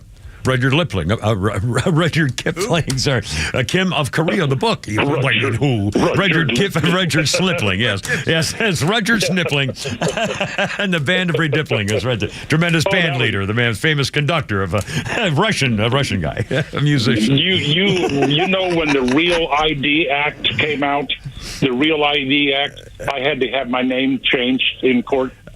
I think I remember. Tell the story. I think I remember this story because of some bizarre. Yeah, go ahead, please. Yeah, well, because my father, for reasons known only to him, yes, decided in 1945, while the war was still going on, to name me Neal Adolf Boortz. Yeah, Adolf. Well, when the Real ID Act came out, and my whole name had to be on my driver's license. Every time I walked up to TSA, these agents says, "Oh, Adolf." Yeah, So, using my acquired skills as a lawyer, I drew up a petition and filed it in the courts down here in Florida to change my name to Neal A. Boortz. There you go. With no period. And then the judge argued with me when I went to the hearing to have it changed. He didn't want you to change it. Why do you want to do? Yeah. No, she didn't want. But I being such a great trial attorney, I finally asked the judge if there was any legal objection to me changing my name to Neal Boortz. She said, No, there's none. Therefore, the order, I'll sign it. Yeah. I remember the first time a lot of people, and maybe me as well, the first time they heard when Barack Hussein Puditat was being sworn in as president, Barack Hussein Obama, and people going, Hussein, that's his middle name? Because I don't think a lot of people followed when they tried to make him as though he was born in whatever. And when they heard Barack Hussein Obama, that's why I always mention Barack Hussein Puditat whenever I talk about him to make sure that people know that. For the record. Well, we know what you're saying. Yeah, I know, that's true. It's not at all that obscure. So, anyway, we're gonna be in Atlanta in a couple of weeks, but I'm not going to come out and do this live because you're geographically undesirable. There's no way to, especially if there's a ball game or we'll just have to meet you on the golf course. You just let us know where. Yeah. There you go. There you go. You've got the connections. I don't have any anymore, but I know you still do. That might work. Well, no, I went to one ball game there, and doggone it, they got me standing on a dugout singing "Take Me Out to the Ball Game." I swore I'd never ever go back to a ball game. That's a pretty good thing on a bucket list, so I can tell you that. Well, the Queen and I stayed in that hotel one time that overlooking center field. Oh, cool! Really, never done that. The Omni. So shortly, shortly before the game started, somebody started hammering on our door. I mean, bang, bang. And I went and opened the door like an idiot. Yeah. And this security guard, this hotel security, and he came screaming through the room, walked out on the balcony, looked around, then walked back out, had nothing to say, just security, and left. And obviously, that was not too long after that Las Vegas shooting. Oh, and they were looking for people that were going to do something stupid. I wanted to open the door and yell down the hall, "Hey, you forgot to look under the bed, you idiot!" Yeah, look out, he's coming to your room next, or something, Yeah, but I mean. Yeah, that's kind of iffy. Why can't you knock on the door and say, "Excuse me, sir, but we're doing a security check. Would you mind?" Fine. Yeah. he must have been really ticked off that was his job that day. Well, that's no excuse. Dealing with people. Oh, okay, one more question. I know you're anxious to get rid of me. No, not at all. You can stay here till 6. Just a lot less I have to do. No way. You know, I was back admonishing myself a little bit for even suggesting that I might not vote for Donald Trump to get.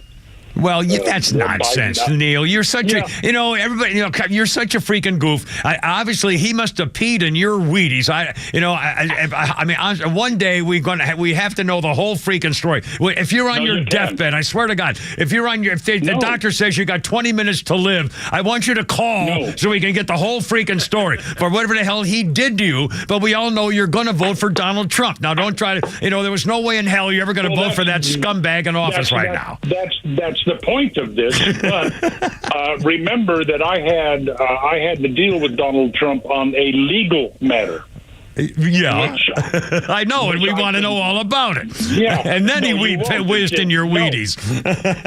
No, it's their attorney-client and all that kind of stuff, and I can never say anything about it. But then I started thinking, people who are going to vote for Joe Biden. Yeah. How can you do that? I know. Name one accomplishment, single solitary accomplishment of Joe Biden for all the years he spent in the Senate. I don't know if he was in the Congress before that. I don't think so. He's never worked in the private sector. Name one thing that man ever accomplished as an elected official. Yeah. Ask anybody in his own party. Ask Puttitat when he said, "Never forget that Biden will always be able to blank things up." That's what he does. Exactly. About the only thing that you could thank him for was California can thank him for getting Kamala Harris out of that state. Yeah, unfortunately, how we got her. And again, this figures. Here's Joe Biden. Here's a guy whose vice president is the woman who called him a racist during the campaign and who didn't get one single vote. She had to drop out of the primary before she got a single ballot. She was so hated and so unpopular. Called him a racist, so he makes her the vice president because she hit two labels: black, not black, sort of Jamindican and female. Well, he told America that if I get the nomination, my vice presidential candidate is going to be a black woman. Yeah, in other words, I am going to eliminate 94% of the population in America for any consideration to be my running mate. That's how concerned I am about this country if something were to happen to me, like if I fell down a flight of stairs. Yeah. Now, how can you take somebody that would eliminate 96% of our population from any consideration to be his successor if something horrible should happen? Yeah. Well, he did the same thing on the Supreme Court. Justice Katanji Bippity Boppity Boo, whatever the hell thing. I mean, she was only picked because she's black and a girl.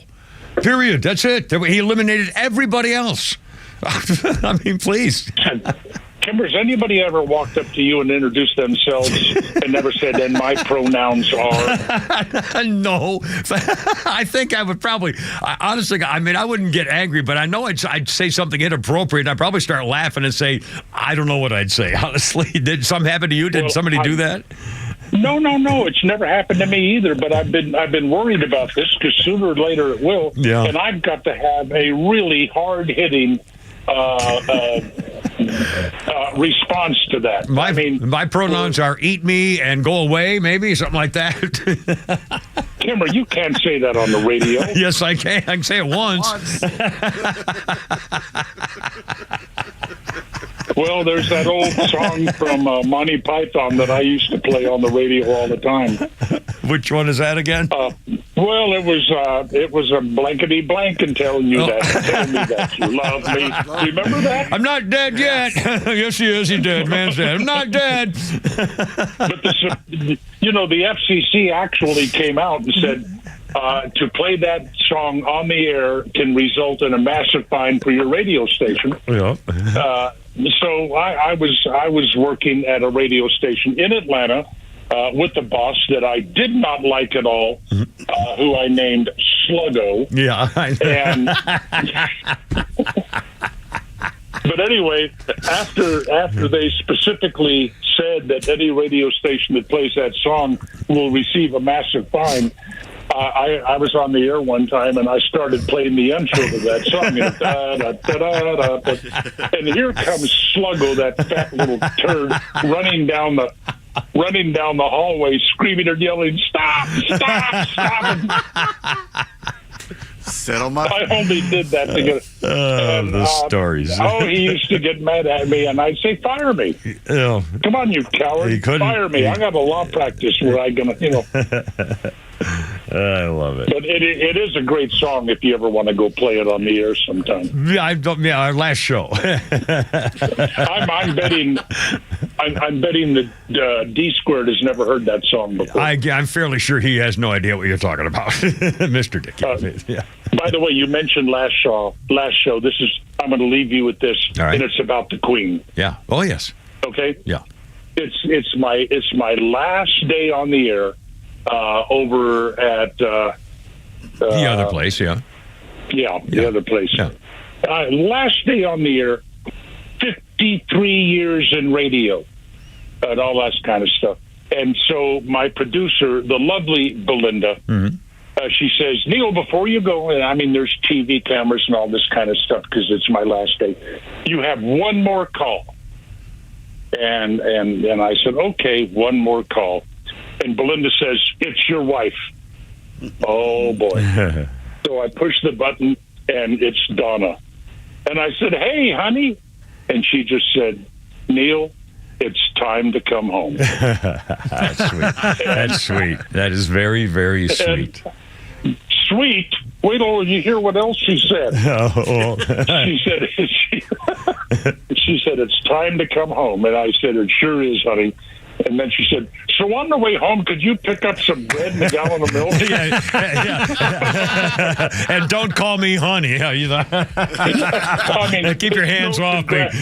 It's no "I love you." It's no "Congratulations on a fantastic career." It's no, there was no "Let's go off and do something in retirement." It's, "Could you bring home a loaf of bread and a gallon of milk?" Yeah, well, still, you're a lucky man. You definitely outran your coverage or whatever the phrase is. I am definitely a lucky man. She's laying right here. Oh, now I don't need to hear that. My God, man. I mean, that's not fair. God. Gee, I wonder what you're going to do next compared to what I'll be doing for the next 2.5 hours or whatever. Anyway. Hey, by the way, Neal, before I go, did you know that the U.S. News World Report came out, the number one city to live in America? Naples, Florida. No, they're lying. It was number 2 last year, number 1 this year. Naples, Florida. No, yes, Naples sucks. Not in the summertime, it isn't. No. Nobody wants. No, you don't want. We don't want. Yes, everybody should go to Naples. No. It's the number 1 city in America. No. See you around, Neal. Next week, baby. No. Have a blessed Memorial Day of importance and goodness. Suffer fine, Neal Boortz, right here. I gotta go. You're killing me. Oh, mercy. 426, Kimmer Pete Flounder.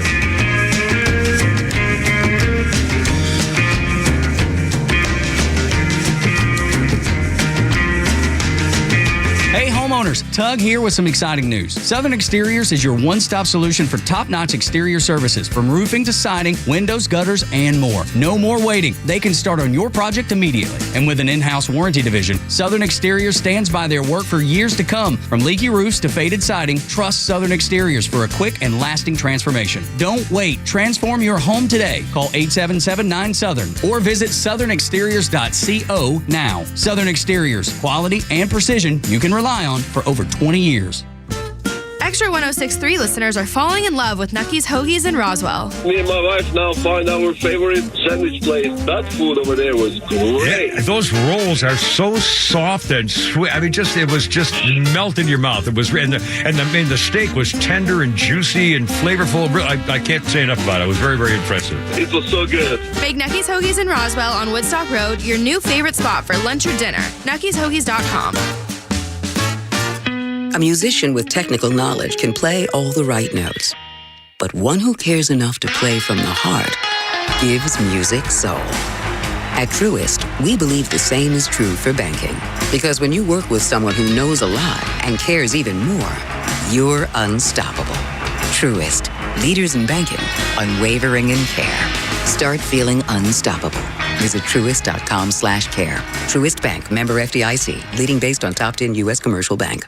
Convenience is defined as the state of being able to proceed with something with little effort or difficulty. Well, at RBM of Atlanta, we embody this philosophy. Meet our Mercedes-Benz pickup and delivery service. It gives you back time and money. Does your Mercedes-Benz need service? If so, we'll pick up your vehicle that's requiring service from your home or office and bring it back to our dealership for the required service. With over 100 appointments available every weekday, over 50 appointments on Saturdays, and more than 200 courtesy vehicles in our fleet, we're here to serve. We'll work around your schedule. We're here to save you time, energy, and money. RBM of Atlanta is a J.D. Power 2023 Diamond Dealer of Excellence for the customer sales experience and Georgia's only 9-time Mercedes-Benz Best of the Best winner. We're proud to be Atlanta's Mercedes-Benz connection since 1964. Pickup and delivery service restrictions do apply. Ask your service coordinator or service advisor for details. Millions of guys suffer from erectile dysfunction. That's 1 in 4 men. And I can tell you, I'm one of them. If you or someone you know suffer from ED, Peyronie's disease, or PE, here's 38-year emergency room doctor and founder of Total Body Therapy of Georgia, Dr. Eric Deal. Patients who enter my office are often frustrated, hopeless, depressed, and embarrassed. I understand the problem, and I'm going to help you fix it. There are lots of competitors that don't have the credentials that I have. When you go to other clinics, you're not going to see a board-certified physician with the experience that I have. When you come to our clinic, you're going to see me. There's just not one therapy that can solve these complex issues. I'll do a complete history and physical prior to any treatment that we use. Take it from me, Dr. Deal. When it's not hard, it's really hard. Call Dr. Deal for your free one-on-one evaluation and resolve your ED, Peyronie's, or PE issues. Total Body Therapy of Georgia, 404-777-1911, 404-777-1911, online at stopmyed.com. When it comes to protecting your assets and ensuring peace of mind, trust the expertise of Nelson Eldercare Law. Our Absolute Protection Trust is designed to provide unparalleled asset protection. Visit NelsonElderCareLaw.com to discover how our specialized services can safeguard your family's future and assets, offering you the assurance you deserve. NelsonElderCareLaw.com. This is Dan Watkins with All Four Seasons. We've always been Atlanta's best at installing and servicing garage and entry doors, but you would be surprised at how many windows we've installed as well. So we're proud to announce a new division, All Four Seasons Windows. We now have the ability to make sure every opening in your house is safe, energy efficient, and looks darn good. So give us a call today to schedule your free sales consultation. Find out how you can decrease your energy bills and increase the beauty and value of your home with All Four Seasons garage, entry doors, and windows. Here we go. Phil Collins joining Kimmer Pete and Flounder, 431 on 106.3. Beginning of Memorial Day weekend. Again, if you're driving out there, you know to take it easy. Here we go. 1980. Genesis fans turning up at the Roxy Club box office in Los Angeles to buy tickets for the gig were surprised to find the band members, Phil Collins, Tony Banks, and Mike Rutherford, were selling the tickets themselves at the box office, which is pretty cool in 1980. I mean, that's, you know, you got to like guys in the big-time rock and roll business doing that kind of stuff. I appreciate that. Our birthday list includes Radar, Gary Berghoff, 81 years old, Corporal Radar O'Reilly on MASH. Another one of the great roles, one of the great TV roles of all time. And he would be able to know exactly what the words were out of Captain, or Colonel, what's-his-name's mouth, the guy from the other one, Dragnet guy. Blake. No, that Blake Potter. was not the. Potter was the Dragnet guy, the Jack Friday's partner. Anyway, Gary Berghoff, 81. Did he go to? He went to Congress, didn't he? Wasn't he the one, or was that No, Love that Boat? was. That was Love Boat guy. Purser. Love Boat guy. Sorry. Yeah. Well, I was so close. And our our history list includes. And we got, by the way, a Patricia phone call and a nice email, and it's Memorial Day weekend coming up. We'll talk a lot more about that too. But first, speaking of the birth of our nation. And onward, 1610 on this day, Sir Thomas Gates institutes laws divine, moral, and martial. It was a strict civil code for Jamestown. 1610. Same day, 1624, after years of unprofitable operation, Virginia's charter was revoked, and it became a royal colony. in America, 1624. 1764, same day, Boston lawyer James Otis denounced, quote, taxation without representation. And he called for the colonies to unite in demonstrating their opposition to Britain's new taxes. And that was pretty much the beginning of the ball game. 4:33, the 4 o'clock hour, brought to you by our good friends in the home of the Kimmer Safes, Atlanta Safe House. You need a safe, you just don't know it. Learn more about AtlantaSafeHouse.com. You know, they have a showroom in Ackworth. Pistol safes, gun safes, jewelry safes, happy safes, and I'll take care of the whole business for you. 404-741-1230. Got a really touching email here I want to share with you in a second. First of all, to the phones. Patricia, Kimmer Babe Supreme, how you doing, baby? Welcome aboard. What's up? When I was listening to Neal Boortz's comment on Biden and Kamala Harris, and this hasn't been proven, but there's some conjecture saying that Biden did not pick Kamala Harris, that Barack Hussein Obama picked both candidates. I'm sure that's true. I'm, Patricia, I have no doubt that the people in charge that you see, like, Joe, crime family, are not the people running the joint. And I completely guarantee it. There's no way. I mean, think about it. The boss, if he had actually been called a racist by the woman who got 0 votes, I mean, how could you possibly put her on the ticket? He didn't make that decision. I agree with you. And the fact that Obama has not moved from Washington, there's another school of thought that says before they meet at the White House, the powers that be meet with Obama first. Yeah. That's why he's still in Washington, because he's still controlling everything. Yeah, it's a nightmare. Please, Lord, in November, make everything good again. Patricia, let's hope so. And have a great holiday weekend, Kimmer. Thank you, and blessings to you, my friend Patricia. It's always great to talk to you. 435, Kimmer, Pete, and Flounder, 404-741-1230. A very sweet message. Flounder just forwarded this to me from a lady named Suzanne. I use her first name, and she says, Kimmer, my husband and I have listened to you when we were going back and forth and moving to Atlanta in 1995. He and I both grew up moving around. I was a Navy brat. In 1965, my father was stationed in Okinawa, Naha, Okinawa. My brothers and I followed after my mother had my sister, January 66. It was the best childhood memories. Although the Vietnam War was building up, we lived like it was still in the 50s. My kindergarten was in a Quonset hut. Those are those big steel, round, sort of Tootsie Roll looking buildings. Man, boy, do they get hot. Anyway, my kindergarten was in a Quonset hut. Us kids on the base played outside all the time, no TV, dared each other to go into the various caves used by the Japanese during World War II.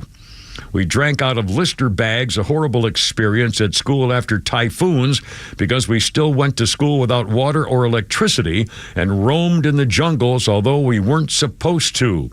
In school, we were warned about Habu snakes, and if we find any leftover war munitions or anything, to go home and tell an adult. Well, one day, my mother and I came home from the commissary in an MP truck with a trailer containing a barrel-type thing. My mom just about had a heart attack. I didn't know what the hell was going on. She ran out of the car, leaving me and the groceries behind. My brother did not follow the directions to get an adult, and instead decided to put what he found in his bike basket, made of wire, and brought it home to show my dad.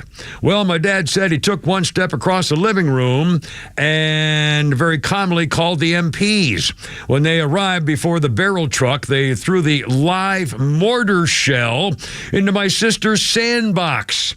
I recently asked him why he brought the damn thing home. He said he was afraid someone else would find it. There were many more interesting adventures while we lived there, including me having a broken arm when I had to get an eye patch. Another story for another time. In 1968, we returned to America at the same time as the Hong Kong flu. My dad worked at Bethesda. We returned in time to see the world go insane. 68. I was in third grade by then and didn't know what a hippie was, but they were everywhere protesting and hating our fathers. 1968. That's where I was so frightened by everything, culture shock. I always thought that was the worst time ever. Today seems way more out of control. Our parents didn't lay the whole Hong Kong flu crap on us kids. In fact, my dad had duty on Christmas Eve, the same time President Johnson had been at Bethesda sick with a flu. We didn't wear masks, still went to school. Nobody blamed us kids for passing it around. My brothers and I had paper routes and still continued as usual. We were in our 60s now. My brothers and I reassure my father having the experience of living in Okinawa was the best childhood. Memorial Day means a lot to us, as we knew families who had to leave the island.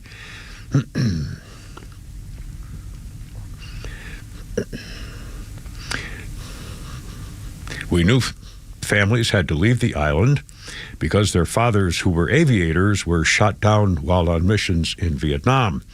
Unfortunately, they were hard times there, there were terrible consequences, but it instilled a patriotism that will never leave me. Welcome home.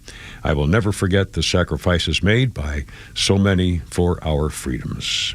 Semper Fi, bless you, sweet girl. That's from Suzanne and her family.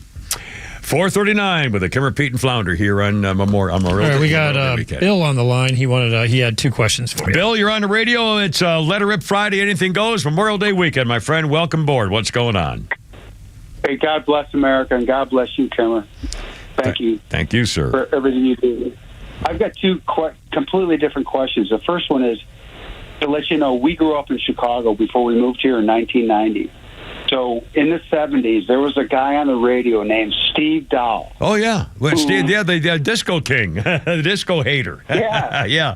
He was like the Don Rickles of radio. Yeah. Right? Yeah, and big. I wanted to kind of get your if you knew anything about him. Well, I remember he was in charge in the disco night where he blew up all the records at Comiskey Park, the White Sox ballpark. Yeah. And in fact, it was between a doubleheader, I think, and he had to call the game because there were fireworks and the mob stormed the field. And I mean, he was a maniac. He was, I shouldn't say that, but he was a wild one of the early kind of real high personality morning show type guys, kind of a rabble rouser, troublemaker, having fun, picking on folks, and kind of a wild guy, like a Stern type guy, or the other guy from New York. And there was another guy in Chicago did the same thing too, and I can't remember who that was. But there was a bunch of them at that time. Yeah, I remember those guys very well. Absolutely.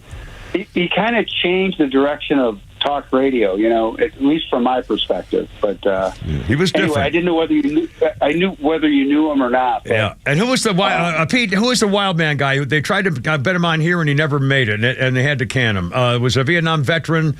Oh, he was a crazy. Oh God, the Grease Man. Grease Man. The Grease Man was another one who was a rebel rousing, troublemaking wild guy. And they played. Yeah, they had him here in Atlanta, and he just never made it. He couldn't. He wouldn't make it here in Atlanta. Horrible. But he was big in a lot of other places. Same kind of sort of a thing. Well, I think. When we got down here to Atlanta radio, it was so boring. It was like, oh my God, nothing personal, Kimber. No, really. I don't remember you back in the early 90s. Well, as we should. Yeah, neither do I. Really, honestly. I was one of the biggest that I've ever been back in the 90s. We owned it. No, really, it was. I agree with you totally. I'm just teasing. So let's segue over to yes. The Hunter Biden trial, all right, which a judge ruled today that the prosecution could not bring up Hunter Biden's discharge from the Navy, which was they found cocaine in his urine or his blood or something. No, they threw him out. They kicked him out of the Navy. Yeah, but they did not give him a quote-unquote dishonorable discharge. They gave him an administrative discharge because I'm sure his father took care of all of that for him. He should have had a dishonorable discharge, period. And in fact, I think that means you can't even vote unless you have to get a special court disposition. I believe if you've been dishonorably discharged from the military, you do not have the right to vote in an American election. I think that's still true. I could be wrong. I think that's still true. Well, why would someone that has cocaine in their bloodstream be given anything but a dishonorable discharge? Political power. Yeah. Biden family. Anyway. Again, the court ruled they can't talk about his bastard little girl child, the poor thing who had to. The rest of her life, she's going to be known for Hunter Biden's disowned and eliminated from his entire mind, including the stockings on the Christmas mantle from her lifestyle the rest of her life. The poor thing. Good Lord. What a scummy family. Just white trash family. What a scumbag. The whole bunch of them, including that Dr. Jill, the doctor, the freaking enabler. She should have stopped this thing from the beginning. But just white trash, every freaking one of them. All right, now we have... Yes. Who do we have? Victor on the line. Sorry, I was getting a little rowdy. Yeah, just a little bit. So let's switch gears to Victor. All right, Victor, you're on the radio. Happy Friday. What's going on, man? You're on the radio. Hey, Kimmer, yeah. I hear that it's a great time to move to Naples. I'm not sure. Yeah, more the better. Hey, I got to tell you, Kimmer, so here's my theory. All right. So I'll tell you who chose cackling Kamala. Yeah. It was Jill Biden, and Jill Biden did it as an insurance program so they couldn't remove her husband. Because I promise you, the Democrats right now are looking for every way possible to get Joe Biden off that, especially after that rally last night that Trump pulled off. Man, do you believe? I mean, that was unbelievable. And I can't wait to see whether the media tonight, well, it won't be there, but I wonder whether the mainstream media is giving him his due. I mean, this was a major event. What he pulled off was a major event. There's an all-out panic going on right now with the Democrats, and it's going to be fun to watch. But I'll tell any listener out there who didn't see that, go look it up. Watch what Ruben Diaz is, a Puerto Rican black Democrat, very well known in the Bronx, and he got up there and endorsed Trump and said just some amazing Flounder, things. I tell you what, calling out the judge. We're going to, in fact, we'll as when we hang up, we'll play one. I think that we may have that exact soundbite. Or Flounder's got a couple more in there. We'll play for you right now in case you missed it. It was a great rally. Thanks, man. I appreciate it, and have a Memorial weekend too, man. I really appreciate it. All right, which one was he talking about? Donald Byerson? The one of the ones of the the other one, the Valentino, Lou Valentino. I think he's like the last one. Yeah. The pressure is on. If you could see, I don't know, the line to get in here right now, it's like an hour plus long. And there's a lot of people coming out here. And it looks like, it just looks so diverse. It looks amazing. It looks beautiful. It's just defeating every narrative there is. And Democrats are about to have a hard time in November because now New Yorkers are probably going to wake up and start asking, who are the politicians representing me? And I think this is not about Trump. This is about the strategy of Trump coming here, putting pressure on them. And Democrats, they've been getting our vote for so long, man, for so long, for years, decades. What has changed? Poverty, not that many jobs out here. It's a struggle. So I'd like to see Republicans step it up, invest in the RNC here, start reaching out, making a difference. There is many ways and many organizations that do not get the recognition out here to stop gang violence, to support those. But I just don't see Republicans here, but I definitely don't see Democrats doing anything. So I think Trump coming here, that's why he's an anomaly. It's an amazing backfire the way this Democrats, they wanted millions of illegals to come in so they could be Democrats and voting them for power forever. And it absolutely stabbed him in the back when all the people who actually live here said, wait a minute, you can't do that and ignore us. What do you think's going to happen? You idiots. How could they not? I mean, it just seems so obvious that there was no way that was going to work for them. They would have taken all the entire black population saying, wait a minute, hold on, you're supposed to be our guys. And the Republicans have never made any inroads to the Bronx, and Trump goes in there in one day and does more than they have in 50 years. Yeah, nails it. 446, Kimmer, Pete, and Flounder on Friday. Let it rip, baby. Look out. There you go.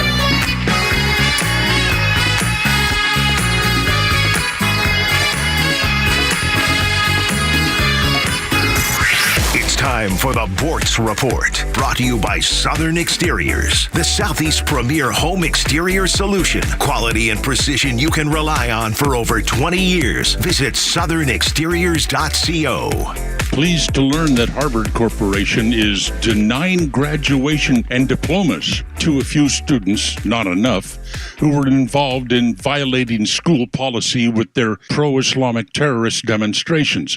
Good for Harvard. Let's go to Columbia. That's where another bunch of hotshot lawyers go to school, about a 12.5% acceptance rate, supposed to be some of the nation's elite. Well, the students at Columbia who were involved in the Useful Idiots demonstration now have sent a demand letter to Columbia insisting that all final exams be called off and a passing grade given to every student. Why? Here's part of the letter. We believe that canceling exams would be a proportionate response to the level of distress our peers have been feeling. You want a level of distress? Try getting ready for a critical trial. Just a few more days till opening arguments. Well, there's stress. And these Columbia law students can't handle a little stress.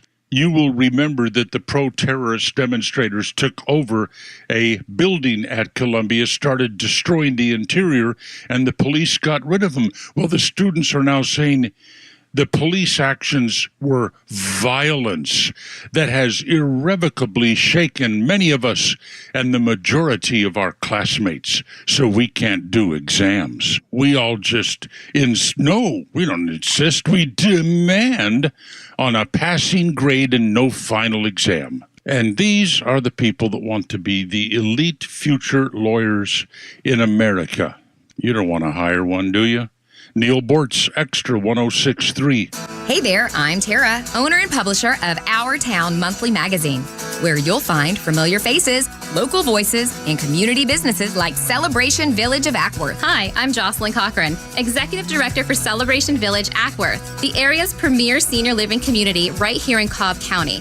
We are located in Ackworth, Georgia, conveniently right off Cobb Parkway, Highway 41, within a mile of prime retailers, but still providing the privacy and peace of nature. We're offering true continuum of care with independent living, concierge living, assisted living, and memory care apartments. We currently offer the largest independent living apartments in our market. Our residents enjoy restaurant-style dining with seasonal menus featuring fresh ingredients and home-style meals.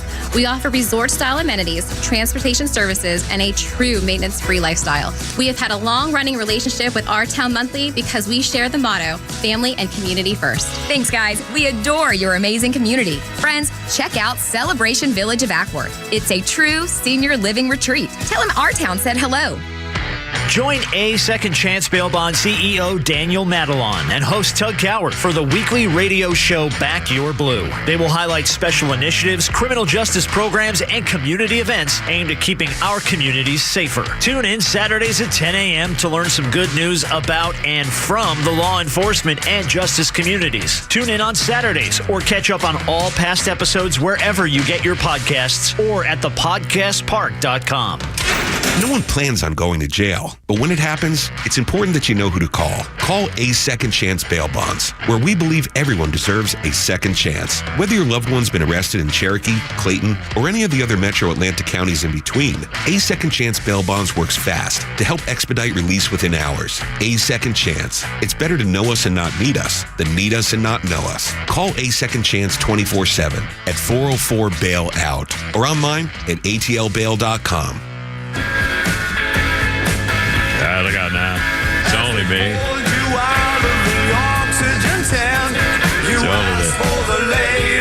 only the Kimmer with Pete and Flounder.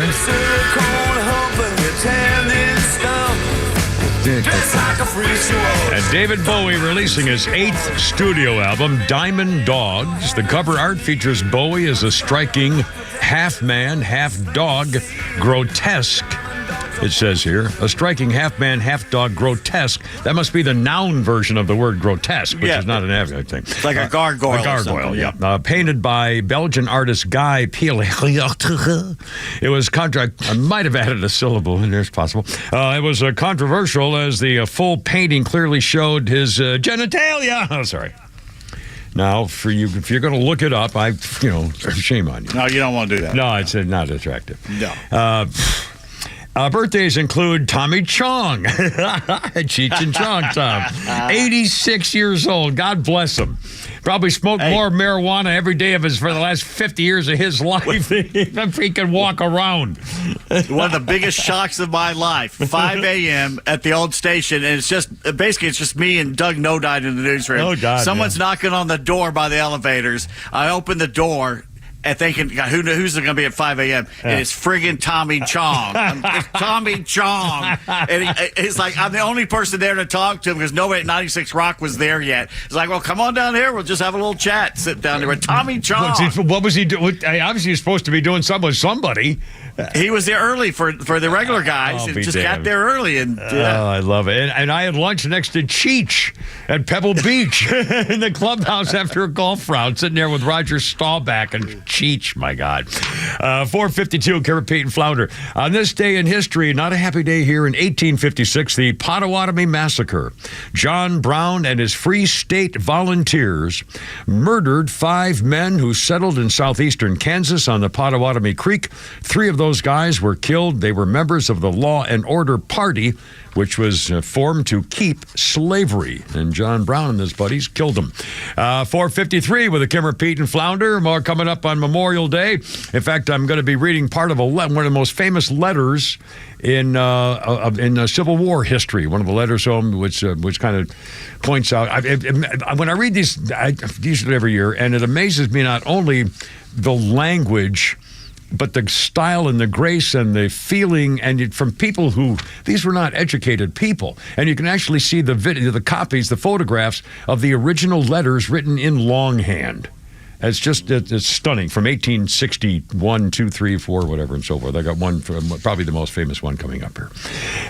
Should we play another Donald Trump thing there, Flounder? What do you think? Let's play one more fun Donald Trump. We got a Flounder's Funny coming up here, too. Donald Trump just killed it last night. I'll tell you, it was amazing. We could do Byron Donaldson and maybe the Bronx Rally rappers as well. We could do. We did the black woman from supporting one. That's a good one, too. Cut 3. That's a good one, too. Do both. Let's do that. Let's do Cut 3 real quick. Yeah. I stand with Trump because he's basically representing us, and everything that they're doing to him is what they can do to us. Yeah. And the system is broken, and, he's fighting for us, So I like his policies. I like how he says it like it is, and, and Biden gotta go. I'm sick of it.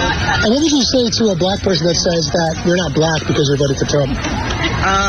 Well, then I guess I identify as a white man. I don't know. I don't care what anybody has to say.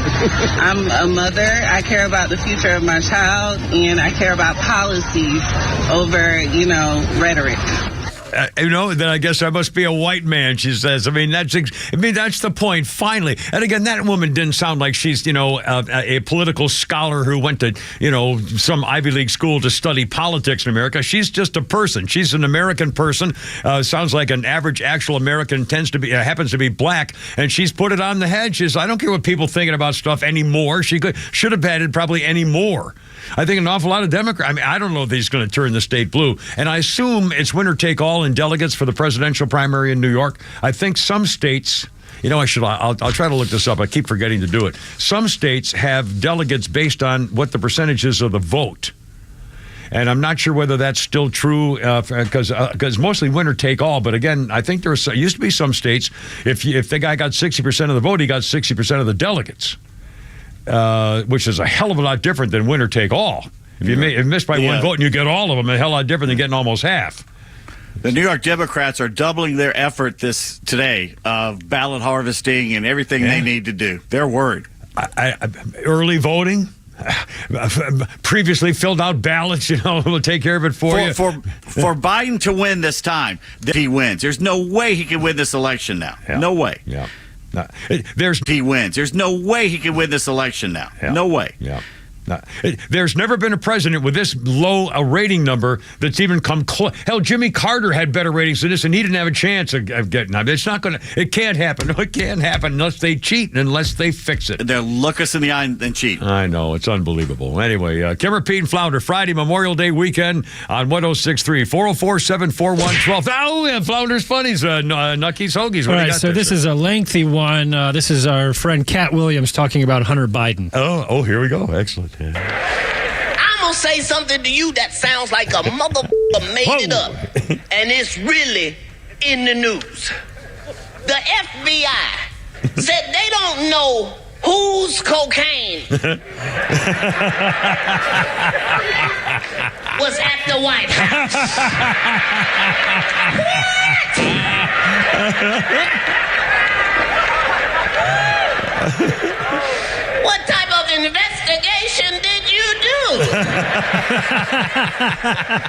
I don't know what the is going on. Whoa. We don't know whose it is. It was in Hunter Biden's room. It said Hunter's blow on the bag. What do you mean, who's cocaine?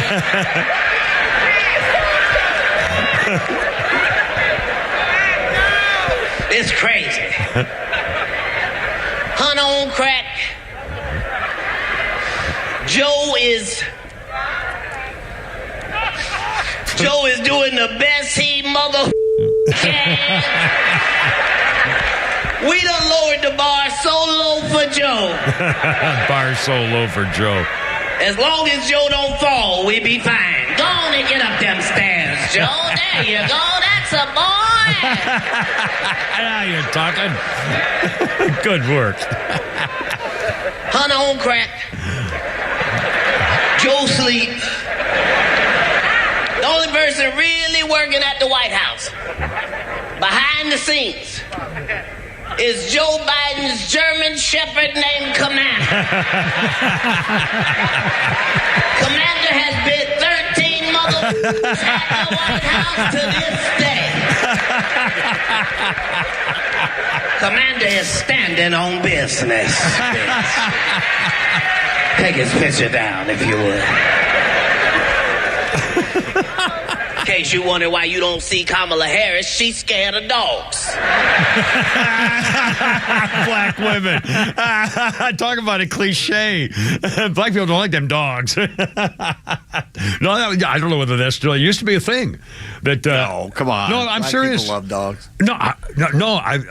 I'm telling you, there was a whole thing growing up as a kid. And it might have been from the riots in the South and the police dog stuff. But there's no riots in the North. Don't start. Oh my God! I'm not saying. I'm telling you, as a little boy, I remember the kind of a cliche was, well, people really don't like the big dogs, and that was probably a result of the civil rights things, not because. Oh my God! When you were a young boy, when I was a little, I was born a poor black child. If I'm meeting a young boy, or a girl for that matter, but particularly a young boy, I tell the kid, first of all, give it a good firm grip. Handshake. Don't just hold your hand out there. Give it a good firm shake. Give it a good firm grip.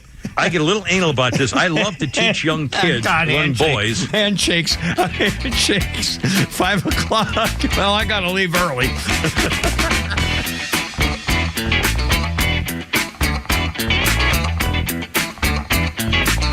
WFOM and W292EV Marietta, a Dickey broadcasting station. This hour is presented by Lee Brandt Jewelry and Watches.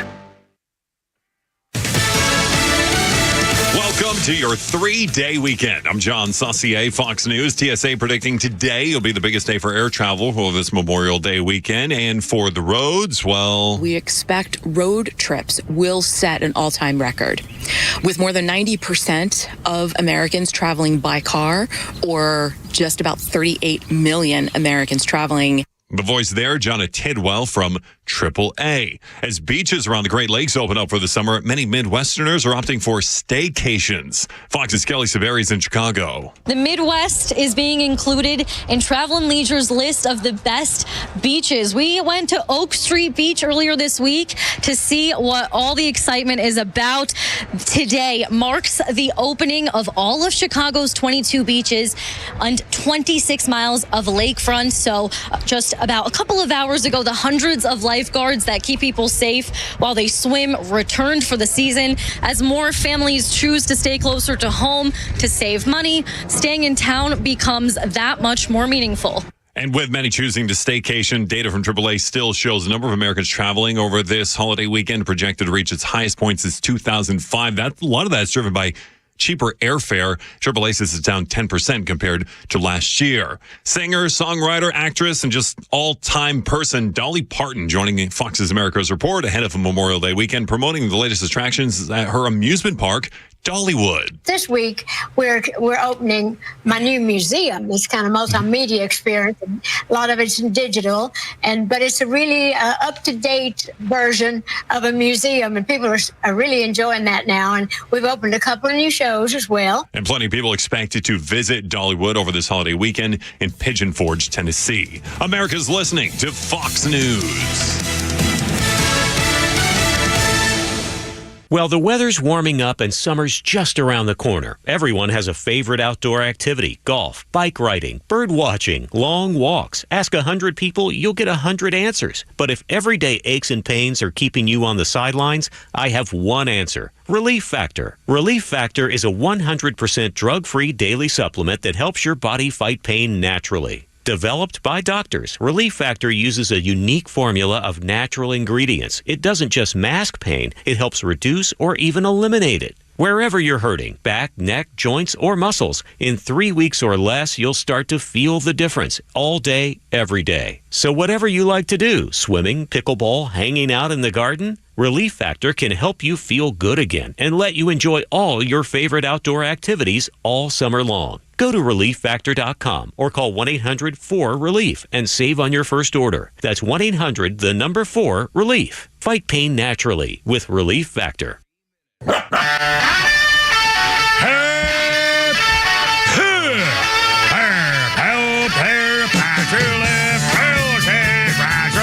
get it together, ladies. Left shoulder, right a blank. Ready on your dog, target.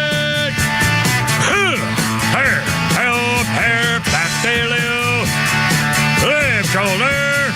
First squad to the rear. Hair, help, hair, road guards out. Hair, help, hair, now, look out. It's only me, it's only the Kimmer with Pete Davis and Flounder on 106.3. Beginning of Memorial Day weekend. Again, I'll bet you're driving around out there and you know to take it easy. You'll get there. It'll be a lot better if you get there safe and sound. Maybe if you're a few minutes late, and I know we all say the same thing, and people are nuts out there. I've had more incidents with tailgaters for some reason the last really several months. Just this whole kind of a season has been aggressive and nasty and fighting word stuff and pulling over and anyway. I mean, I don't know what's going on, but I don't like it. Well, it's where our country is.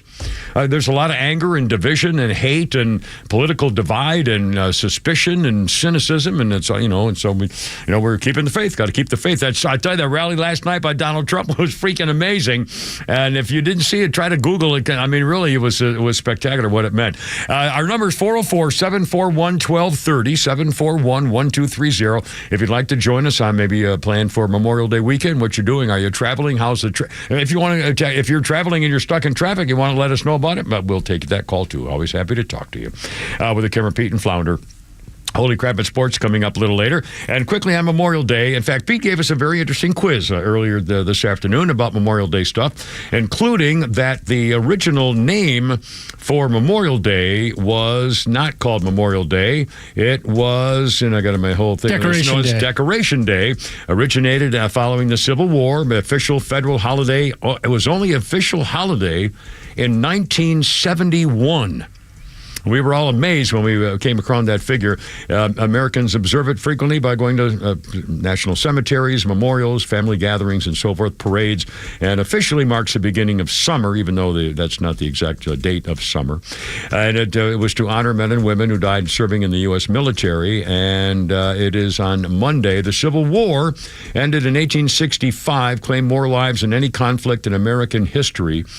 It's unclear exactly where the tradition started of decorating the graves of fallen soldiers with flowers and reciting prayers. The earliest records of Memorial Day commemorations organized by a group of former enslaved people in Charleston, South Carolina, just a few weeks after the Confederacy surrendered in 1865. But in 1966, the federal government declared Waterloo, New York, the official birthplace of Memorial Day. Now, if you don't mind, I would be remiss if I didn't. Every year, I think I pay tribute to this letter. And again, a very famous letter from one of the men who fought in the Civil War, and it's from Major Sullivan Ballou.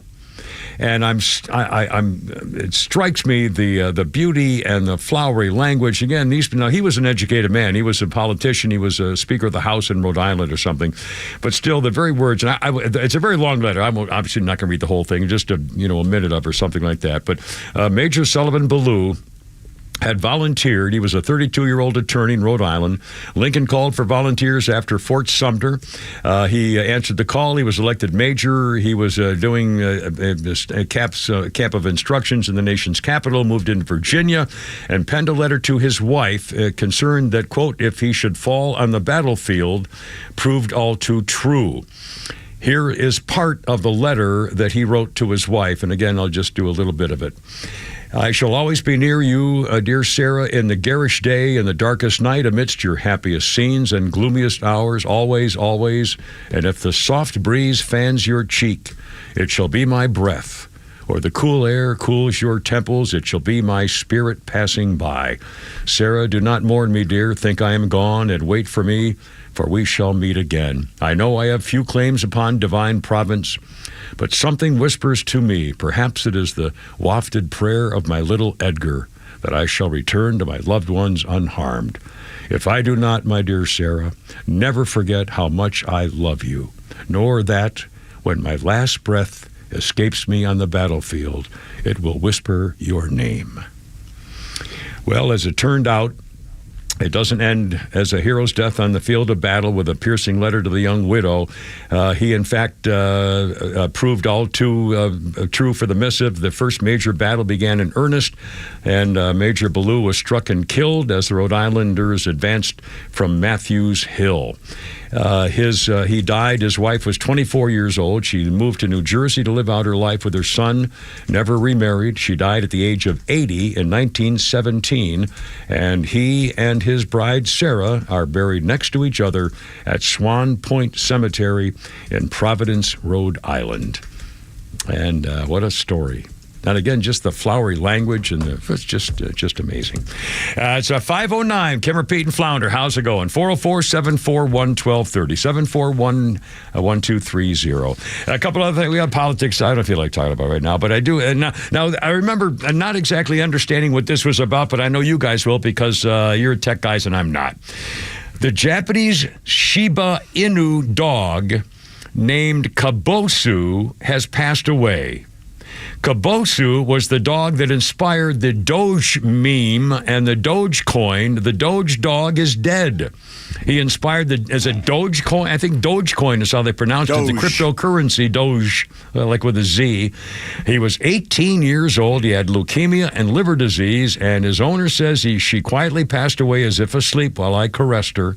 To all of you who loved Kabosu, in the morning of 24 May, Kabosu crossed the Rainbow Bridge. Thank you for your support over the years. She passed peacefully. The iconic Doge image dates back to 2010 in a Reddit post featuring the smiling dog looking at the camera with his paws crossed.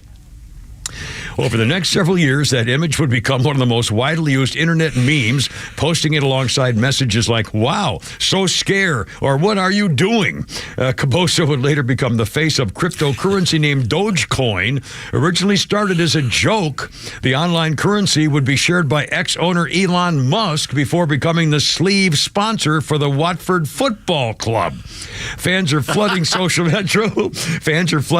media with tributes in the wake of her passing. One exer said, oh man, she will forever be an icon. We say goodbye to the beloved doggy behind the iconic Doge meme.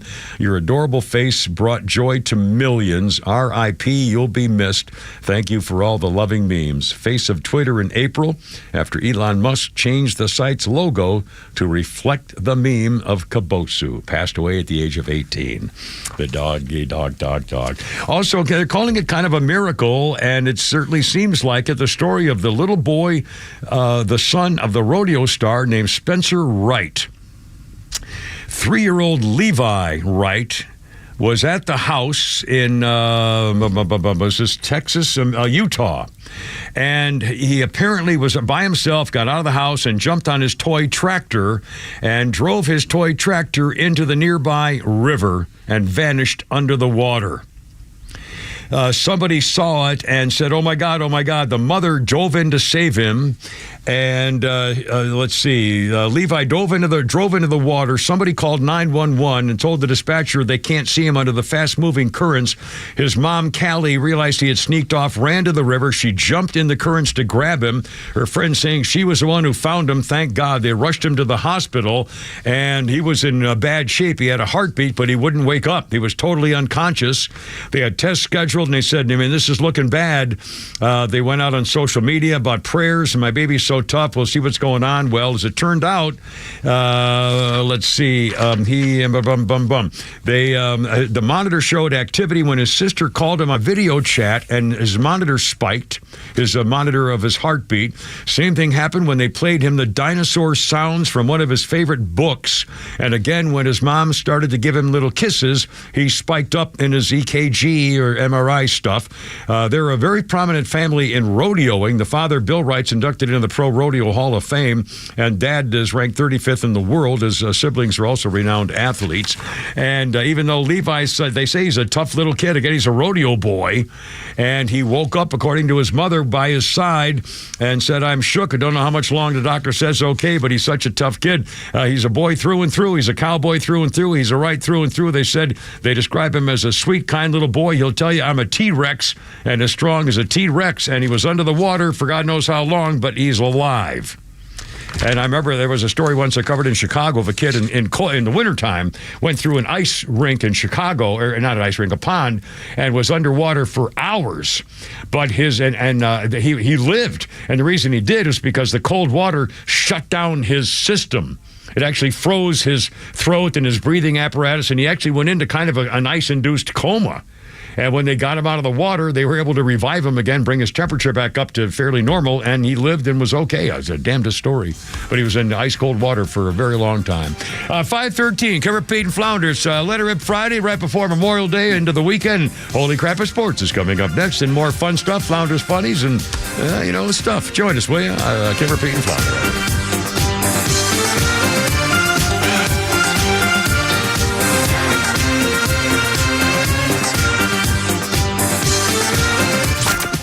The Morning Extra is live weekday mornings from 6 to 10, and here's what you missed. Are you an erectionalist?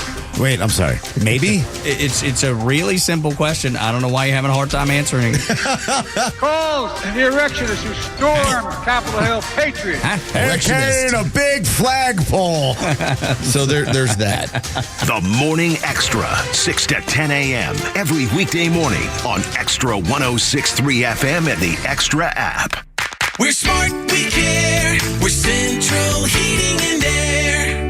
Now, I know there are plenty of HVAC companies out there, but let me tell you why Central Heating and Air Conditioning stands out from the rest. These days, it's hard to tell who's on first. Everybody wants to play. Many of the local HVAC companies, though, have been sold to large conglomerates. And some are even coming back under new names. But at Central Heating and Air Conditioning, they never left the field. They've been your hometown team since 1947. And their dedication to our community has never wavered. They are the grand slam you can count on. Central's team of experts know the game inside and out, delivering dependable service and personalized solutions every time. So don't get caught off base. Choose the HVAC team that's always been in the game. Get Carrier products, Carrier warranty, and Carrier peace of mind. Turn to your Atlanta Carrier experts. Central Heating and Air Conditioning. Call them today, 770-GET-HEAT, or visit them online at centralheat.com. We're smart, we care. We're Central Heating and Air. Hey, sandwich lovers. Today's your lucky day. There's a whole new way to roll for lunch or dinner delight with Nucky's Hoagies in the Roswell Corners Shopping Center.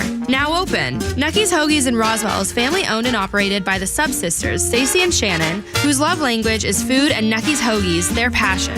When you bite into a Nucky's Hoagie, you'll taste the difference. The softest hoagie rolls ever, along with hunger-quenching sandwich combinations.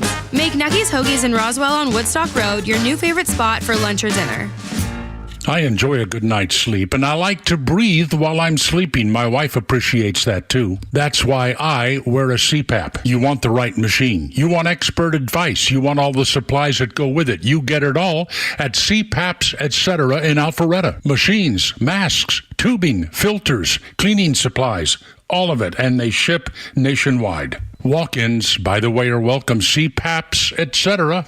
Alpharetta, cpapsetc.com.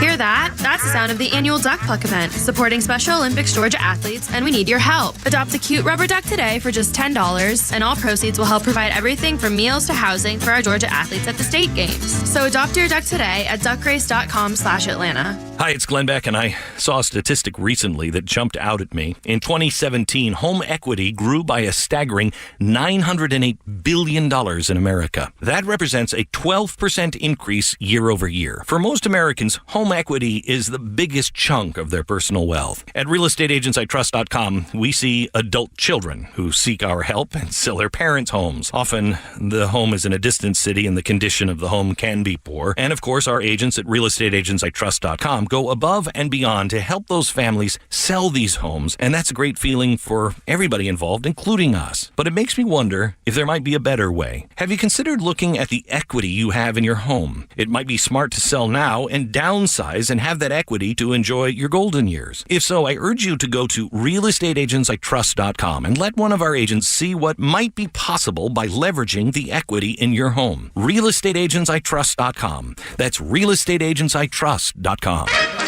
Here we go. Look out now. 5:18 in our 5 o'clock hour, sponsored by our good friends at Lee Brandt Jewelers, where luxury jewelry and watches are affordable. Drop by their store in Sandy Springs or visit LeeBrandt.com. And tell them the Kimmer sent you. Hey, holy crap, it's sports with Pete Davis. Braves began that 3-game set in Pittsburgh tonight after taking 2 out of 3 from the Cubs in Wrigley. They won't have to face Pirates phenom Paul Skeens, who pitched yesterday, but we'll get him sometime down the road. The 1-0 Ray Kerr for the Bravos tonight against one of the great names in baseball these days, Bailey Falter is pitching for Pittsburgh. Bailey Falters? Bailey Falter. He's a lefty, a 2-2 record, a 3.53 ERA. Let's hope he falters on the mound tonight. And I'm not the first to use that joke, nor will I be the last. I think so. No. It's obligatory, though, to mention it the first time you do it. You just have to. Yeah. Darno, Duvall, and Short in the lineup. Still no Austin Riley. Likely not back until Monday. All right, then. Good. The 29-year-old Kerr has a 2.89 earned run average in 4 relief appearances this season, striking out 10, walking nobody in 9 1/3 innings. The Bravos are 6 games back of the Phillies. The Bucks are in 4th place in the NL Central, also 6 games behind the Brewers. Now, catcher Chadwick Tromp may be going back down to Gwinnett soon as Sean Murphy homered again in his rehab start, his second one. But you can't say enough about the job that Chadwick has done backing up Darno since opening day when Murphy went down with that oblique. He really has been yeoman's work. Suicide bunt scored a run just the other day, didn't he, if I remember correctly? That was Zach Short that did that, I believe. Oh, I thought you said I was that Trump guy. Well, either way, we like the new guys. The guys who haven't been around here long, we encourage there. The facts were right there. I was so close. In your grasp. It was one of the newer guys. Again, I was like half and half. That's true. Speaking of which, yesterday's starter A.J. Smith-Shawver put on the 15-day IL for straining his left oblique muscle. I don't know what that means. They also signed veteran infielder Mr. Wendell, Joey Wendell, and optioned Luke Williams to Gwinnett.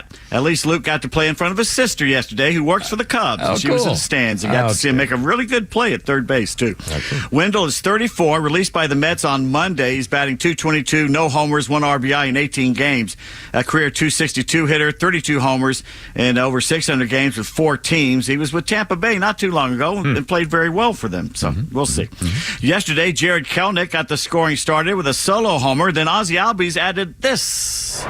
First pitch, line down the right field line, a zinger, right on down the line. Kicking off the tarp, a run will score. There's an RBI single for Ozzie. Just blistered it right inside the bag, and it's 2-0 Braves with runners in the corner. Ben Ingram on 680 to the Fan. The Cubbies have been shut out 5 times already this season. Oh, boy. The Braves have done it to them 3 of those times in the last 2 weeks. Oh, my God.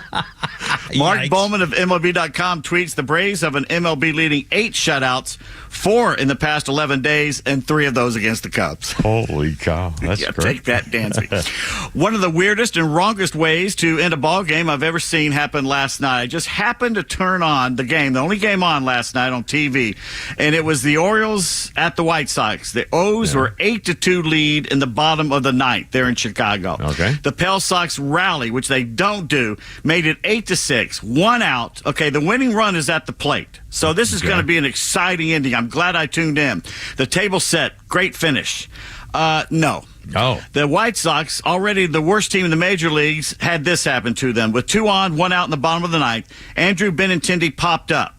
Shortstop Gunnar Henderson caught the ball.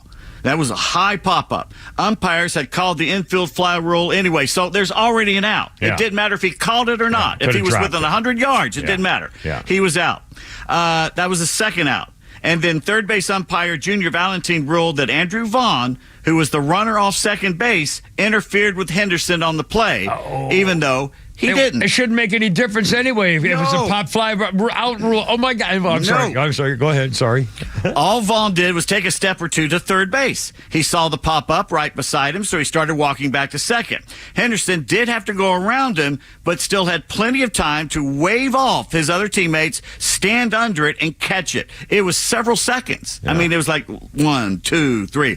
Vaughn didn't even know he was there, made no attempt whatsoever to interfere. Intent should be part of the rule. But crew chief Adrian Johnson said there's no discretion when a base runner appears to make incidental contact with the fielder. If he hinders the fielder, it's basically interference. The fans, who had very little to cheer about this season on the south side of Chicago, have been cheated out of an exciting ending. All baseball fans like myself who are watching felt cheated because of the stupid rule. Accidental interference should end a game. Especially when he actually did not interfere at all with the fielder catching the ball. It would be different if the shortstop ended up not making the play. But first of all, he made the play, which he didn't have to because it was the infield fly rule to begin with. Do I misunderstand here? Are you telling me that he called 2 outs on the play? Yes. Oh, my God. Boom, boom. Game over.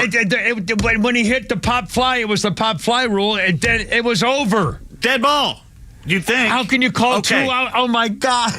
So the crew chief said that, but guess what? MLB contacted the White Sox today and said about that. Maybe he should just use discretion at that point. Now, why wouldn't they couldn't? I wonder. I guess you can't appeal that to the gang back in New York or wherever it is. They had to do it right then. Oh, my good grief. Now, can you replay it, or is that just the way it goes? I guess. That's the way it goes. Oh, I think my that's goodness. I mean, who knows? They could change. I doubt they change it. It won't matter with the White Sox. Yeah. You can expect to continue to see Angel Hernandez butcher the strike zone for a while. Got a dinner date? Robo ump calls not ready for the majors just yet. And if it does come in the next few years, it'll probably be a challenge system, not just straight computer calling the balls. We lost part of you. What you're saying, I think, is that the computer umpire is not quite ready to go for next year. I think was that what you said? Right. It's not quite ready to go this year. Yeah. The Grand Poobahs of Vegas are promising the A's their new ballpark will be available by the start of the 2028 season. The Athletics are in their last year in Oakland. They're going to play the next 3, if not 4 seasons in a minor league park in Sacramento, which will still be an upgrade from Oakland. Alex Lang was the Tigers' closer. Not anymore. After a shaky start to the season, Lane wanted a new ball from the umpire during a game in Kansas City yesterday. When the ump was slow to throw him another one, Lane hurled a 90-mile-per-hour baseball into the net over the Detroit dugout, which prompted a quick mound visit from his manager, A.J. Hinch, who did not bother to put his hand over his mouth as he was talking to him. So we all got to see the lip reading that was going on. Alex Lang is now pitching for the Toledo Mud Hens. He set him down, did he? Set him down. Don't do that kind of deal, In their continuing effort to destroy college football as we know it, the NCAA and its 5 power conferences have agreed to allow schools to directly pay players for the first time in the 100-plus history of the sport. Unbelievable. They're moving forward with a multi-billion-dollar agreement to settle 3 pending federal antitrust cases. NCAA will pay more than $2.7 billion in damages. Don't know where they're going to get that money from. Unbelievable. Wait, let's see.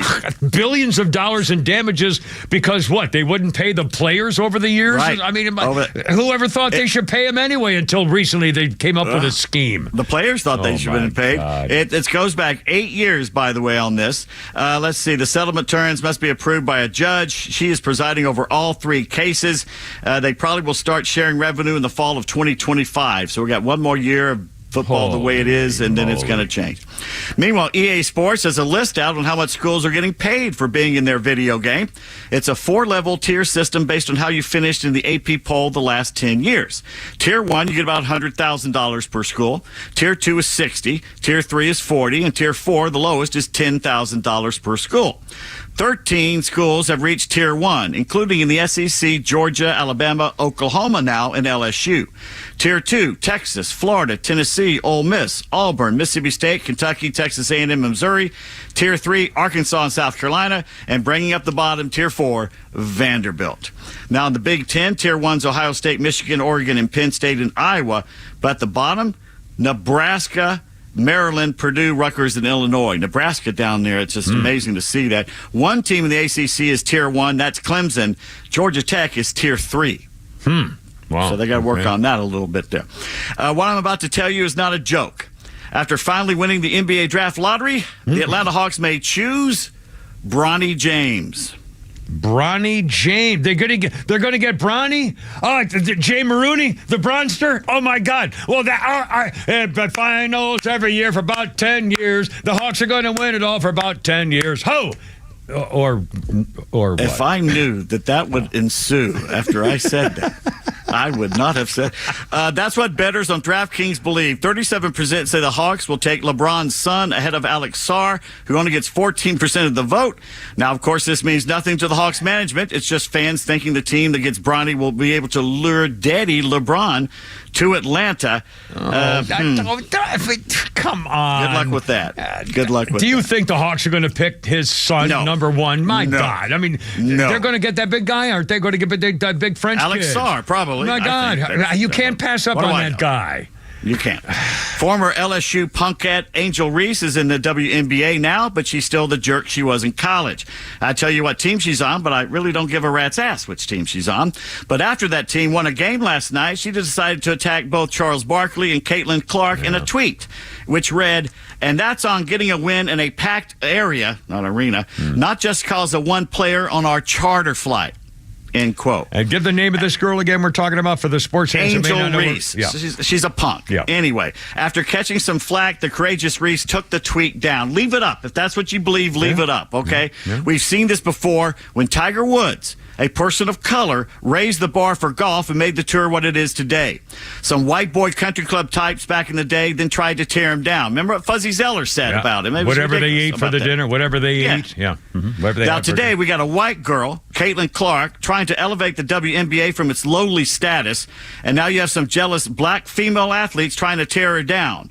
Racism is ugly no matter who's doing it, and it's detrimental to your sport. It's stupid. A high tide raises all boats, too, by the way. I mean, isn't that still a thing? She's helping everybody. They never believe that. Speaking of basketball, former NFL running back LaShawn McCoy needs a lesson in the bro code. McCoy recently told a story that 8 years ago here in Atlanta, he met an Instagram model he wanted to start dating. LaShawn promised to take her shopping, but the woman said, "No, thanks. I got somebody I'm hooking up with already who's a former pro athlete. Doesn't take me shopping. He takes me shopping in Paris." Oh, yeah, Daddy. McCoy agreed that was a better deal for her and said, "Okay, you should keep him." He then asked her, "Well, who is it?" And she said, I'm just quoting this, it was former Hawk center Dikembe Mutombo. No. Problem is, Dikembe has been happily married since 1995. Oh, boy. So McCoy is now being spanked on Twitter for, get this, dry snitching on Mutombo. Dry snitching? Dry snitching. Is that like dry humping, or is that? Well, it's when you snitch on somebody in an offhand manner. You didn't really mean to, out him. Well, if he did it, that's the way it goes. The girls, they're going to talk. They're girls. They can't help it. Anyway, I got a billion things here. Rich Rodriguez' birthday, Pete Davis, 61. It says here, college football coach who took the University of Michigan football program to unprecedented levels of terribleness before getting canned. So, anyway, more coming up. It's 5:30. Give Pete Flounder's funnies and actual stuff. Memorial Day weekend. Here we go. Look at this.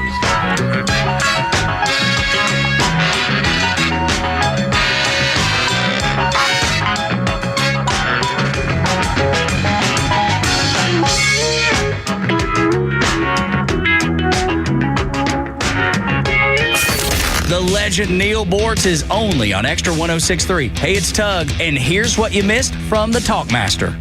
This student rampage on college campuses across the country defies any rational explanation. This is mass hysteria based on complete ignorance. Catch Neal's commentary every day on Extra 106.3 or listen anytime on the Extra 106.3 app. Lee Brandt Jewelry and Watch Company, where quality and value make the difference. Locally owned and located in Sandy Springs, offering you the finest selection of unique diamonds, sapphires, rubies, and emerald jewelry, as well as other fine gemstones. Lee Brandt Jewelry and Watches has been servicing Rolex watches for over 30 years, and their Rolex-trained watchmaker will service your watch in their state-of-the-art Rolex service center in their store.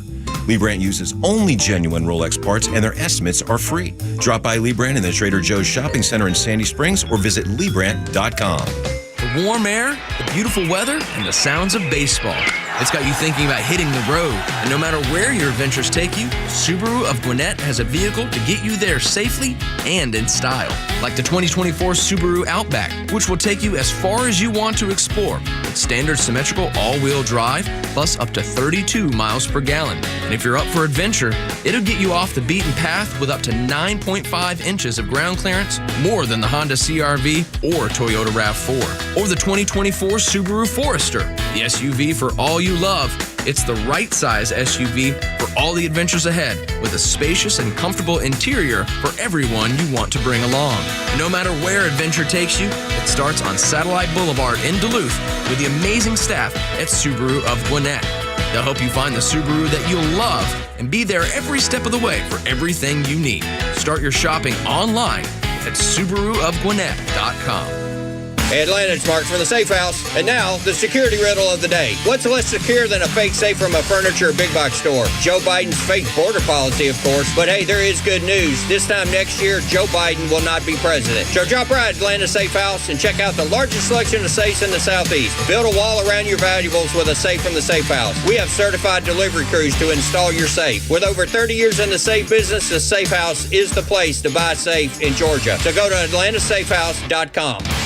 There are crazies on the road. Who knows where they're all going, but if one of them hits you, don't take care of it on your own. Call my friend David Van Sant. He is the lawyer that used to work for the insurance company. The team at Van Sant Law knows who to call, what to say, and will make sure you get what you deserve and what the insurance company doesn't want to pay for. They have your best interest at heart and will take care of everything. If you don't get paid, they don't get paid. My advice, save Van Sant Law in your phone. Today, 855-GA-INJURY, VanSantLaw.com. At Nelson Elder Care Law, we understand that family's everything. That's why we prioritize your family's future with personalized asset protection solutions. Call us today to schedule your legacy planning meeting and discover how our team can tailor our services to meet your family's unique needs, ensuring a secure and worry-free future. NelsonElderCareLaw.com.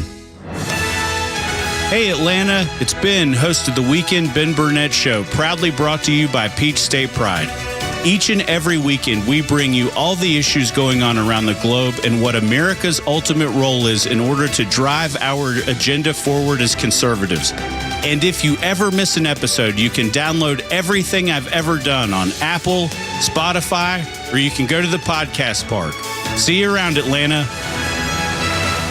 Millions of guys suffer from erectile dysfunction. That's 1 in 4 men. And I can tell you, I'm one of them. If you or someone you know suffer from ED, Peyronie's disease, or PE, here's 38-year emergency room doctor and founder of Total Body Therapy of Georgia, Dr. Eric Deal. Patients who enter my office are often frustrated, hopeless, depressed, and embarrassed. I understand the problem, and I'm going to help you fix it. There are lots of competitors that don't have the credentials that I have. When you go to other clinics, you're not going to see a board-certified physician with the experience that I have. When you come to our clinic, you're going to see me. There's just not one therapy that can solve these complex issues. I'll do a complete history and physical prior to any treatment that we use. Take it from me, Dr. Deal. When it's not hard, it's really hard. Call Dr. Deal for your free one-on-one evaluation and resolve your ED, Peyronie's, or PE issues. Total Body Therapy of Georgia, 404-777-1911, 404-777-1911, online at stopmyed.com. guitar picking. 5:36, Kimmer, Pete, and Flounder. 106.3, look out. It was on this day, 1970. Guitarist and founding member Peter Green played his last gig with Fleetwood Mac when they appeared at the Bath Festival in Somerset, England. Did they fire him? I don't know what the story is on there. He just had drugs, or he went nuts on LSD. Oh boy, that'll do it. That boy, I'm so glad because I was in that. I never did drugs back when I was a teenager and preppy stuff. But man, that was when LSD and Timothy Leary, tune out, drop acid, drop out and tune out, or whatever the hell it was. I don't remember. Anyway, tune in, drop out, yeah, something else. And honestly, I'd have been dead. I mean, because I have a horrible addictive personality. Same thing happened to Sid Barrett, who was with Pink Floyd. Yeah, absolutely. I mean, actually, maybe I'm thinking more of a Sid instead of Peter. I may have. I don't know. Peter did some drugs too. Yeah, probably. Either way, you're probably covered. He probably did something wrong. What the hell? It's modern America. You can say anything you want. You don't have to be accurate. 5:37. See what I mean? A couple of sports things left over here. Pete Davis, Bartolo Colon birthday, 51 years old today. Yeah. A couple of historical things. In 1964, rowdy soccer fans might have set a record. Peru against Argentina. The last few minutes in a qualifier for the 64 Olympics. A referee disallowed a goal, and the Peru fans went nuts. Stampede, a riot, no crowd control, and it left 300 fans crushed to death. In 1964 against Argentina. You want to hear something funny I didn't have a chance to get to? Yes. You know that Detective Gillis of the Louisville Metro Police Department that arrested Scotty Scheffler? Yeah. What? Well, the media's been doing a little digging on the good detective. Yeah. And it sounds back in 2013, it's like the movie Superbad. Did you ever see Superbad? No, I did not. I'm sorry. Okay, the cops were doing some funny stuff in that movie. Yeah. According to the police chief, Steve Conrad, he wrote a report about Detective Gillis' vote.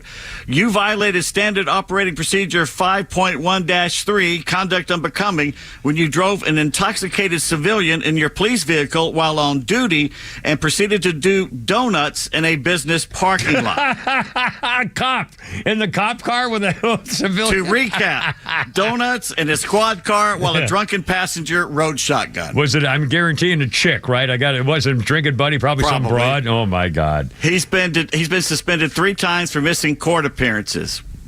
Good grief. Well, I think this might add into a little something here with these so-called charges by the time it gets to court. We'll see. Some other sports things here. Pete Davis, 1935. The Cincinnati Reds and the Philadelphia Phillies played the first Major League game under the lights at night. The Reds won 2-1. 1935. The floodlight switch was thrown by President Franklin Roosevelt. 1935. 1950. Didn't he do it? What's that? Doing it from the White House? Did he do it from the White House? I think he did. I believe he did. It was his ceremony. I don't think he was actually at the game. 1950. Sweetwater gets a pro gig. Sweetwater Nat Clifton of the Harlem Globetrotters had his contract picked up by the New York Knicks. 1950. 1962. A change in the NFL game plan. Halftime will be cut to 15 minutes.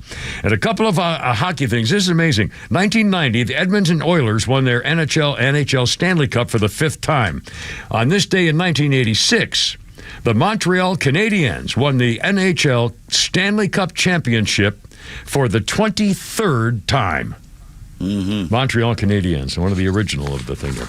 Anyway, Kimmer, Pete, and Flounder, 5:40 on the clock. Oh, let's do this, Flounder. John Sununu, the weird New Hampshire governor, Chris Sununu, was on it wasn't a podcast. It was a moderator holding a seminar, a broadcast thing with the Presidential Foundation Institute called RISE. Moderator Fred Ryan was asking Governor Chris Sununu of New Hampshire about the differences in dynamics between governors, how they get along between governors and congressmen, for example. And Sununu was kind of asked about who he thinks he gets along with and who's really who in the governor's races these days. Governors are CEOs. Governors have to deliver. So how can governors play a bigger role in leading us out? Yeah, again, lead by example. And I think, look, almost all the governors get along. I mean, in my 8 years, I can honestly tell you there's really only been 2, maybe a third, but 2 real governors that really nobody liked. Nobody cared for at all. I don't mind. Would you say who they are? Do you really want me to? Yeah, Andrew Cuomo, complete jackass. No one likes him. And I got to be honest. No one cares for Gavin. Gavin's just a. Excuse me. California nuisance. He just is. It's really disappointing. I got along with him. All of us got along for a while. But even the Democrats, they won't tell you out loud. But behind closed doors, you're like, oh God, look who's coming. That is Governor Chris Sununu of New Hampshire. He also went on to say right-wing lawmakers like Marjorie Taylor Greene is a fool. Is there any bill that she's ever even passed? Or GOP Florida Representative Matt Gaetz. He said they don't do anything. They raise a ton of money off it, just to get themselves showmanship of their extremism. They don't actually functionally do anything for the betterment of good governance and civics. Reach for comment. Matt Gaetz said, while Governor Sununu has been a failing surrogate for even more failing Nikki Haley's campaign, I've been working to get 1,000 troops out of Niger. So anyway, they're doing a little munga-da-hunga there. 541. Also a bizarre story. I never really followed this, but the guy named Morgan Spurlock was famous as the Super Size Me star.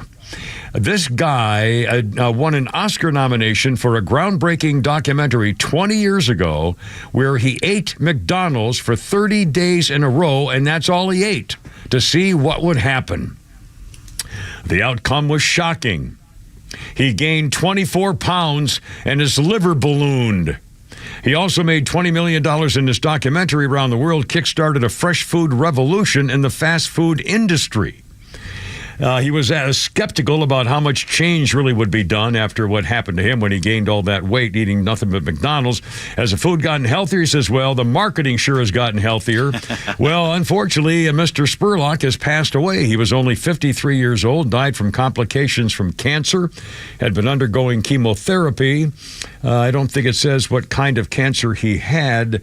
The follow-up to the Super Size Me 2, Holy Chicken, was taken off the Sundance Film Festival after Spurlock admitted to sexual misconduct in 2017. He was accused of rape in college, settled a harassment case with a girl at the office. He said, I was unfaithful to all my wives and girlfriends. For me, quote, there was a moment of kind of realization. Somebody who was a truth teller and somebody who has made a point of trying to do what's right, of recognizing that I could do better in my own life. We should be able to admit we were wrong. He stepped down from a company he had founded, a production company, and that was the ballgame. Anyway, he passed away at the age of 53. 540. Oh, by the way, I saw this the other day. The Cracker Barrel apparently is really in big trouble, especially after their chief executive, Julie Masino, told investors at a business meeting, we're just not relevant anymore. My company sucks, so but don't hold it against me. So she says we're not relevant, and the fact of the matter is the company's 54 years old. Their shares have fallen by 20%. Let's see, they rose to prominence in 1969 as patrons flocked to its all-American dishes like biscuits and gravy and fried chicken. They are known for their elderly people who show up all the time. They make it like a routine all the time, and now they're not going back anymore after the China kill virus. They just stopped showing up again. Plus, Cracker Barrel's menu, they've chopped 20 things from the item, replacing them with dishes like premium savory chicken and rice, slow braised pot roast, hash brown casserole, shepherd's pie, which they'll introduce this fall to try to get the menu back that people want, kind of go country eating. The company faced backlash in their policies when they had a hard time keeping up with their senior clientele and trying to get the Gen Z people. Last year, you recall, Cracker Barrel accused of going woke when they lined its front porches not with their regular old rocking chairs, but rainbow-colored rocking chairs during Pride Month. So people started boycotting. They have locations in 45 states, and people said, I don't think so. So they may or may not make it.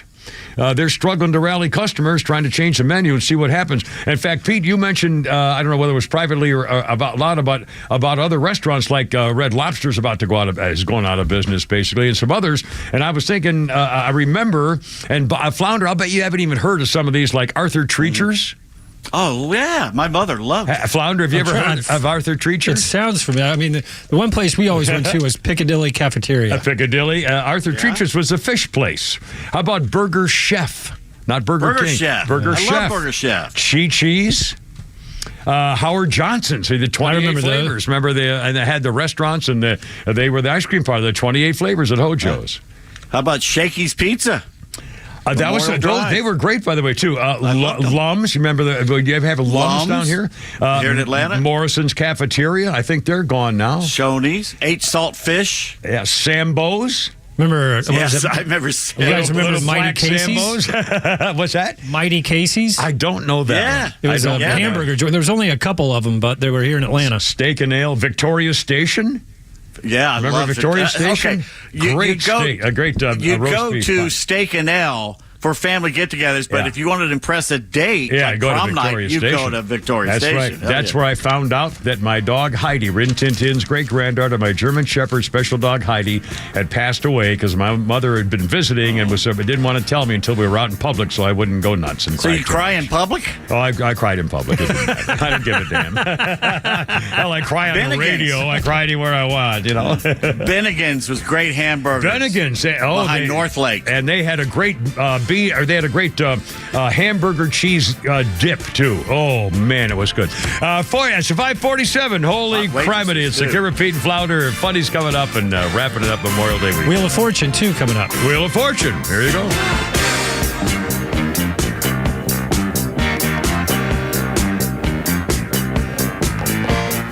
Stream Clay Travis and Buck Sexton, Glenn Beck, Fox News, and even NASCAR on Sundays. Anywhere on the Extra 106.3 app. Download the app now and get 24/7 access to the live stream, the latest news, and everything you need to know about Atlanta's only conservative talk station.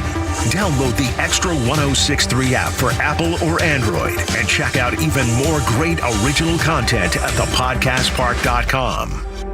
Hey, it's Lowe's for Howard Brothers and Honda Generators. You never know when a power outage will strike Atlanta and North Georgia. That's why you need a Honda generator from Howard Brothers. Honda generators are reliable, economical, and portable. They will work for you when you need it. You can get a whole house backup, or you can just keep your essentials working until power is back up. Howard Brothers has locations all around town that sell Honda generators. Learn more at howardbrothers.com/Honda generators. It's time for you to be powered by Howard Brothers and Honda.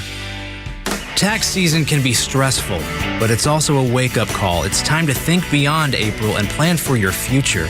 At Master Plan Retirement Consultants, we're not just advisors, we're your partners in building a secure retirement.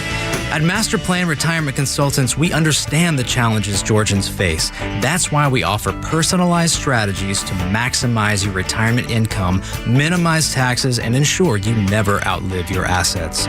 Join the Master Plan family and let us guide you through every financial milestone. Visit masterplanretire.com to schedule your appointment today. Master Plan Retirement Consultants, where your journey and destination are both important. Visit masterplanretire.com to schedule your complimentary consultation today. Advisory services offered through Master Plan Retirement Consultants Inc., a registered investment advisory in the state of Georgia. Insurance, tax, and commodity services offered through Fricks & Associates Inc., DBA Master Plan Retirement Consultants. The aforementioned are affiliated companies. Don't miss a minute of the action this season as Georgia Tech men's basketball takes the court in the Camas Pavilion in Midtown Atlanta. Into the lane, fadeaway jumper, he knocks it down, and a foul!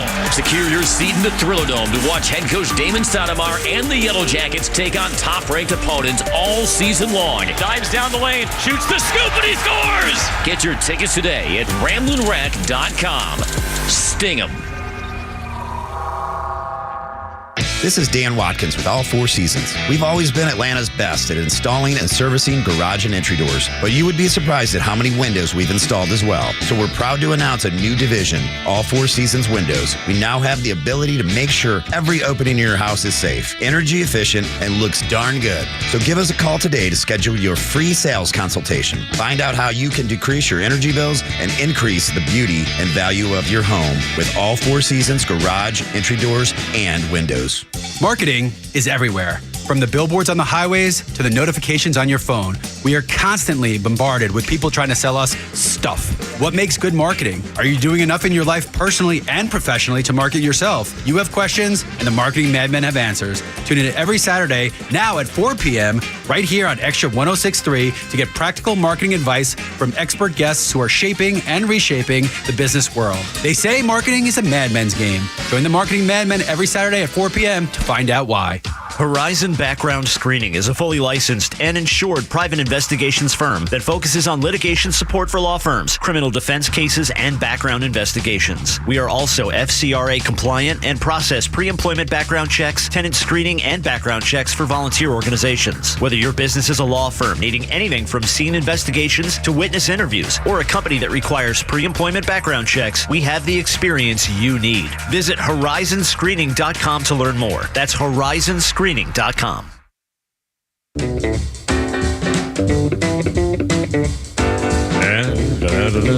little jazz Rooney here for you.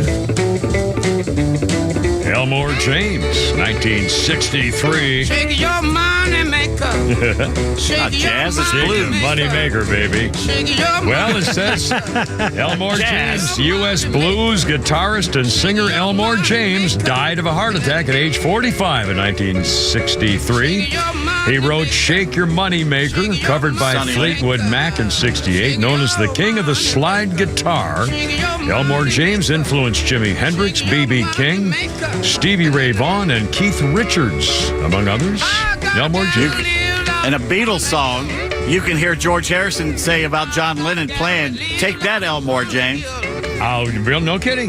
Well, he was definitely a force. No question about it. Speaking of forceful music, Patti LaBelle, 80 years old today. Holy cow, Lady Marmalade and so on. Patti LaBelle is 80. Alfred Molina, 71. The half Spanish, half Italian, born in England actor with movie star in America. Dr. Octopus in Spider-Man 2. Indiana Jones's guide at the beginning of Raiders of the Lost Ark, among other things. Let's see. Roseanne Cash, 69 years old today.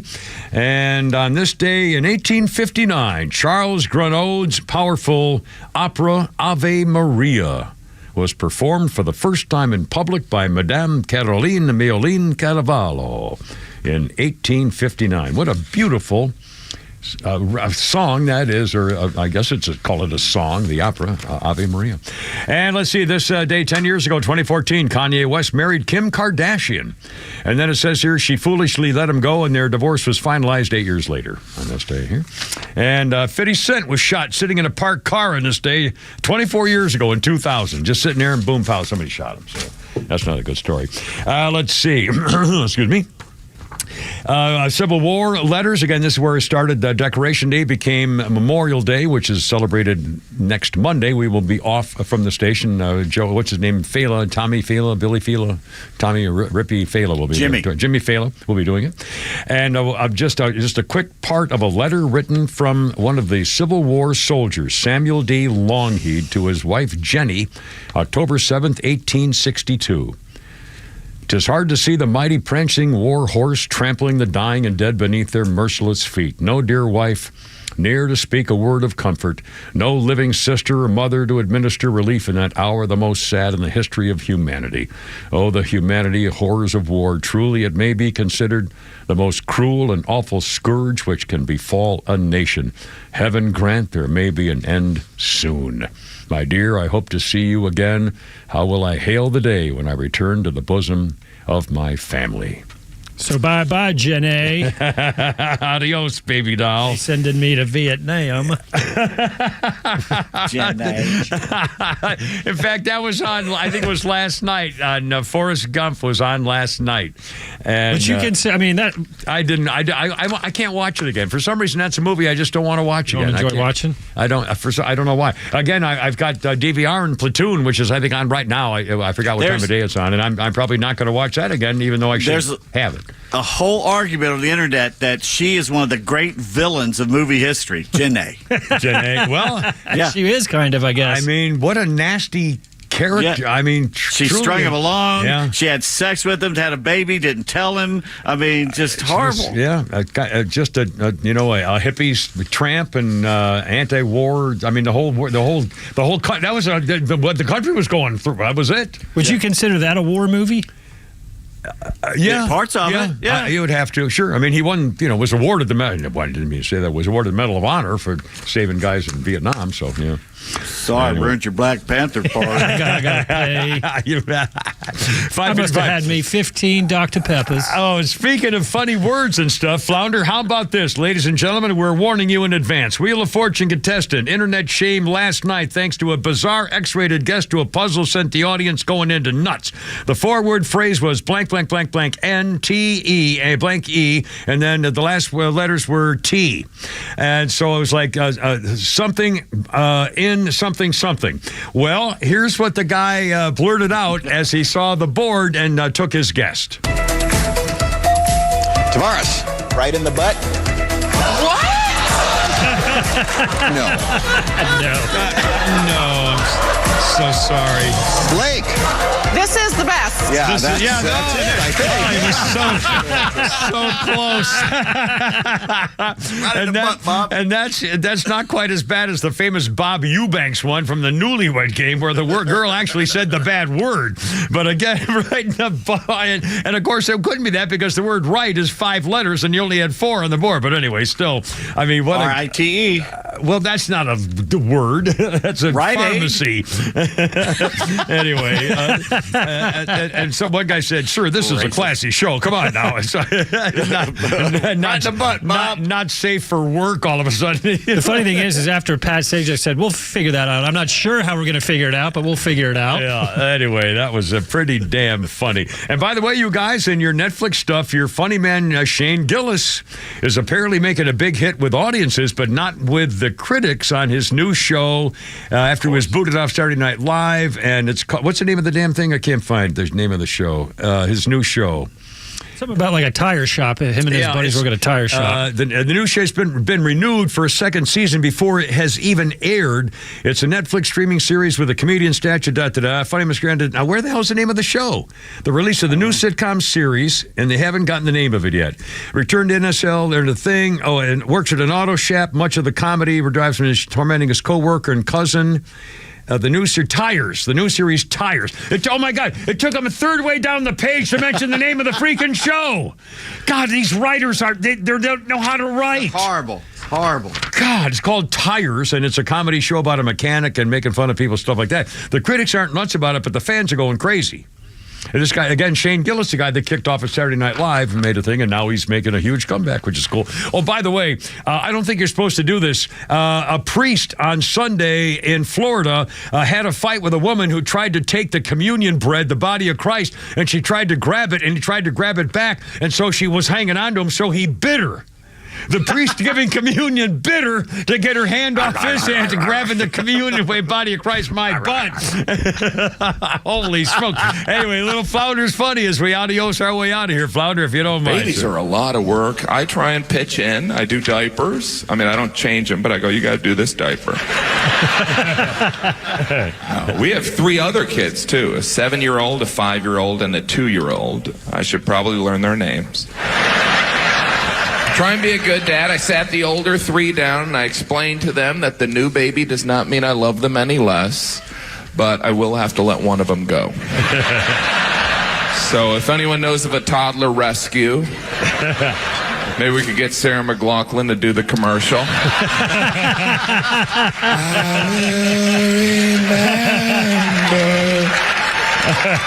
I love that commercial. Even the dogs in that commercial are like, "This is a little heavy-handed, Sarah." Not just dogs. There's still kids starving in Africa, right? I mean, the dogs are. I don't like that joke at all. And that, my friend, is Jim Gaffigan. Jim Gaffigan. Hot Pockets. Anyway, God bless America. Gotta go, you kill me. Control of the camera, Pete Davis and Flounder. Memorial Day Monday, Semper Fi, Ooh-Rye, and God bless America. Be careful out there. Herb, come on, Christine, drive me home, baby girl. Herb.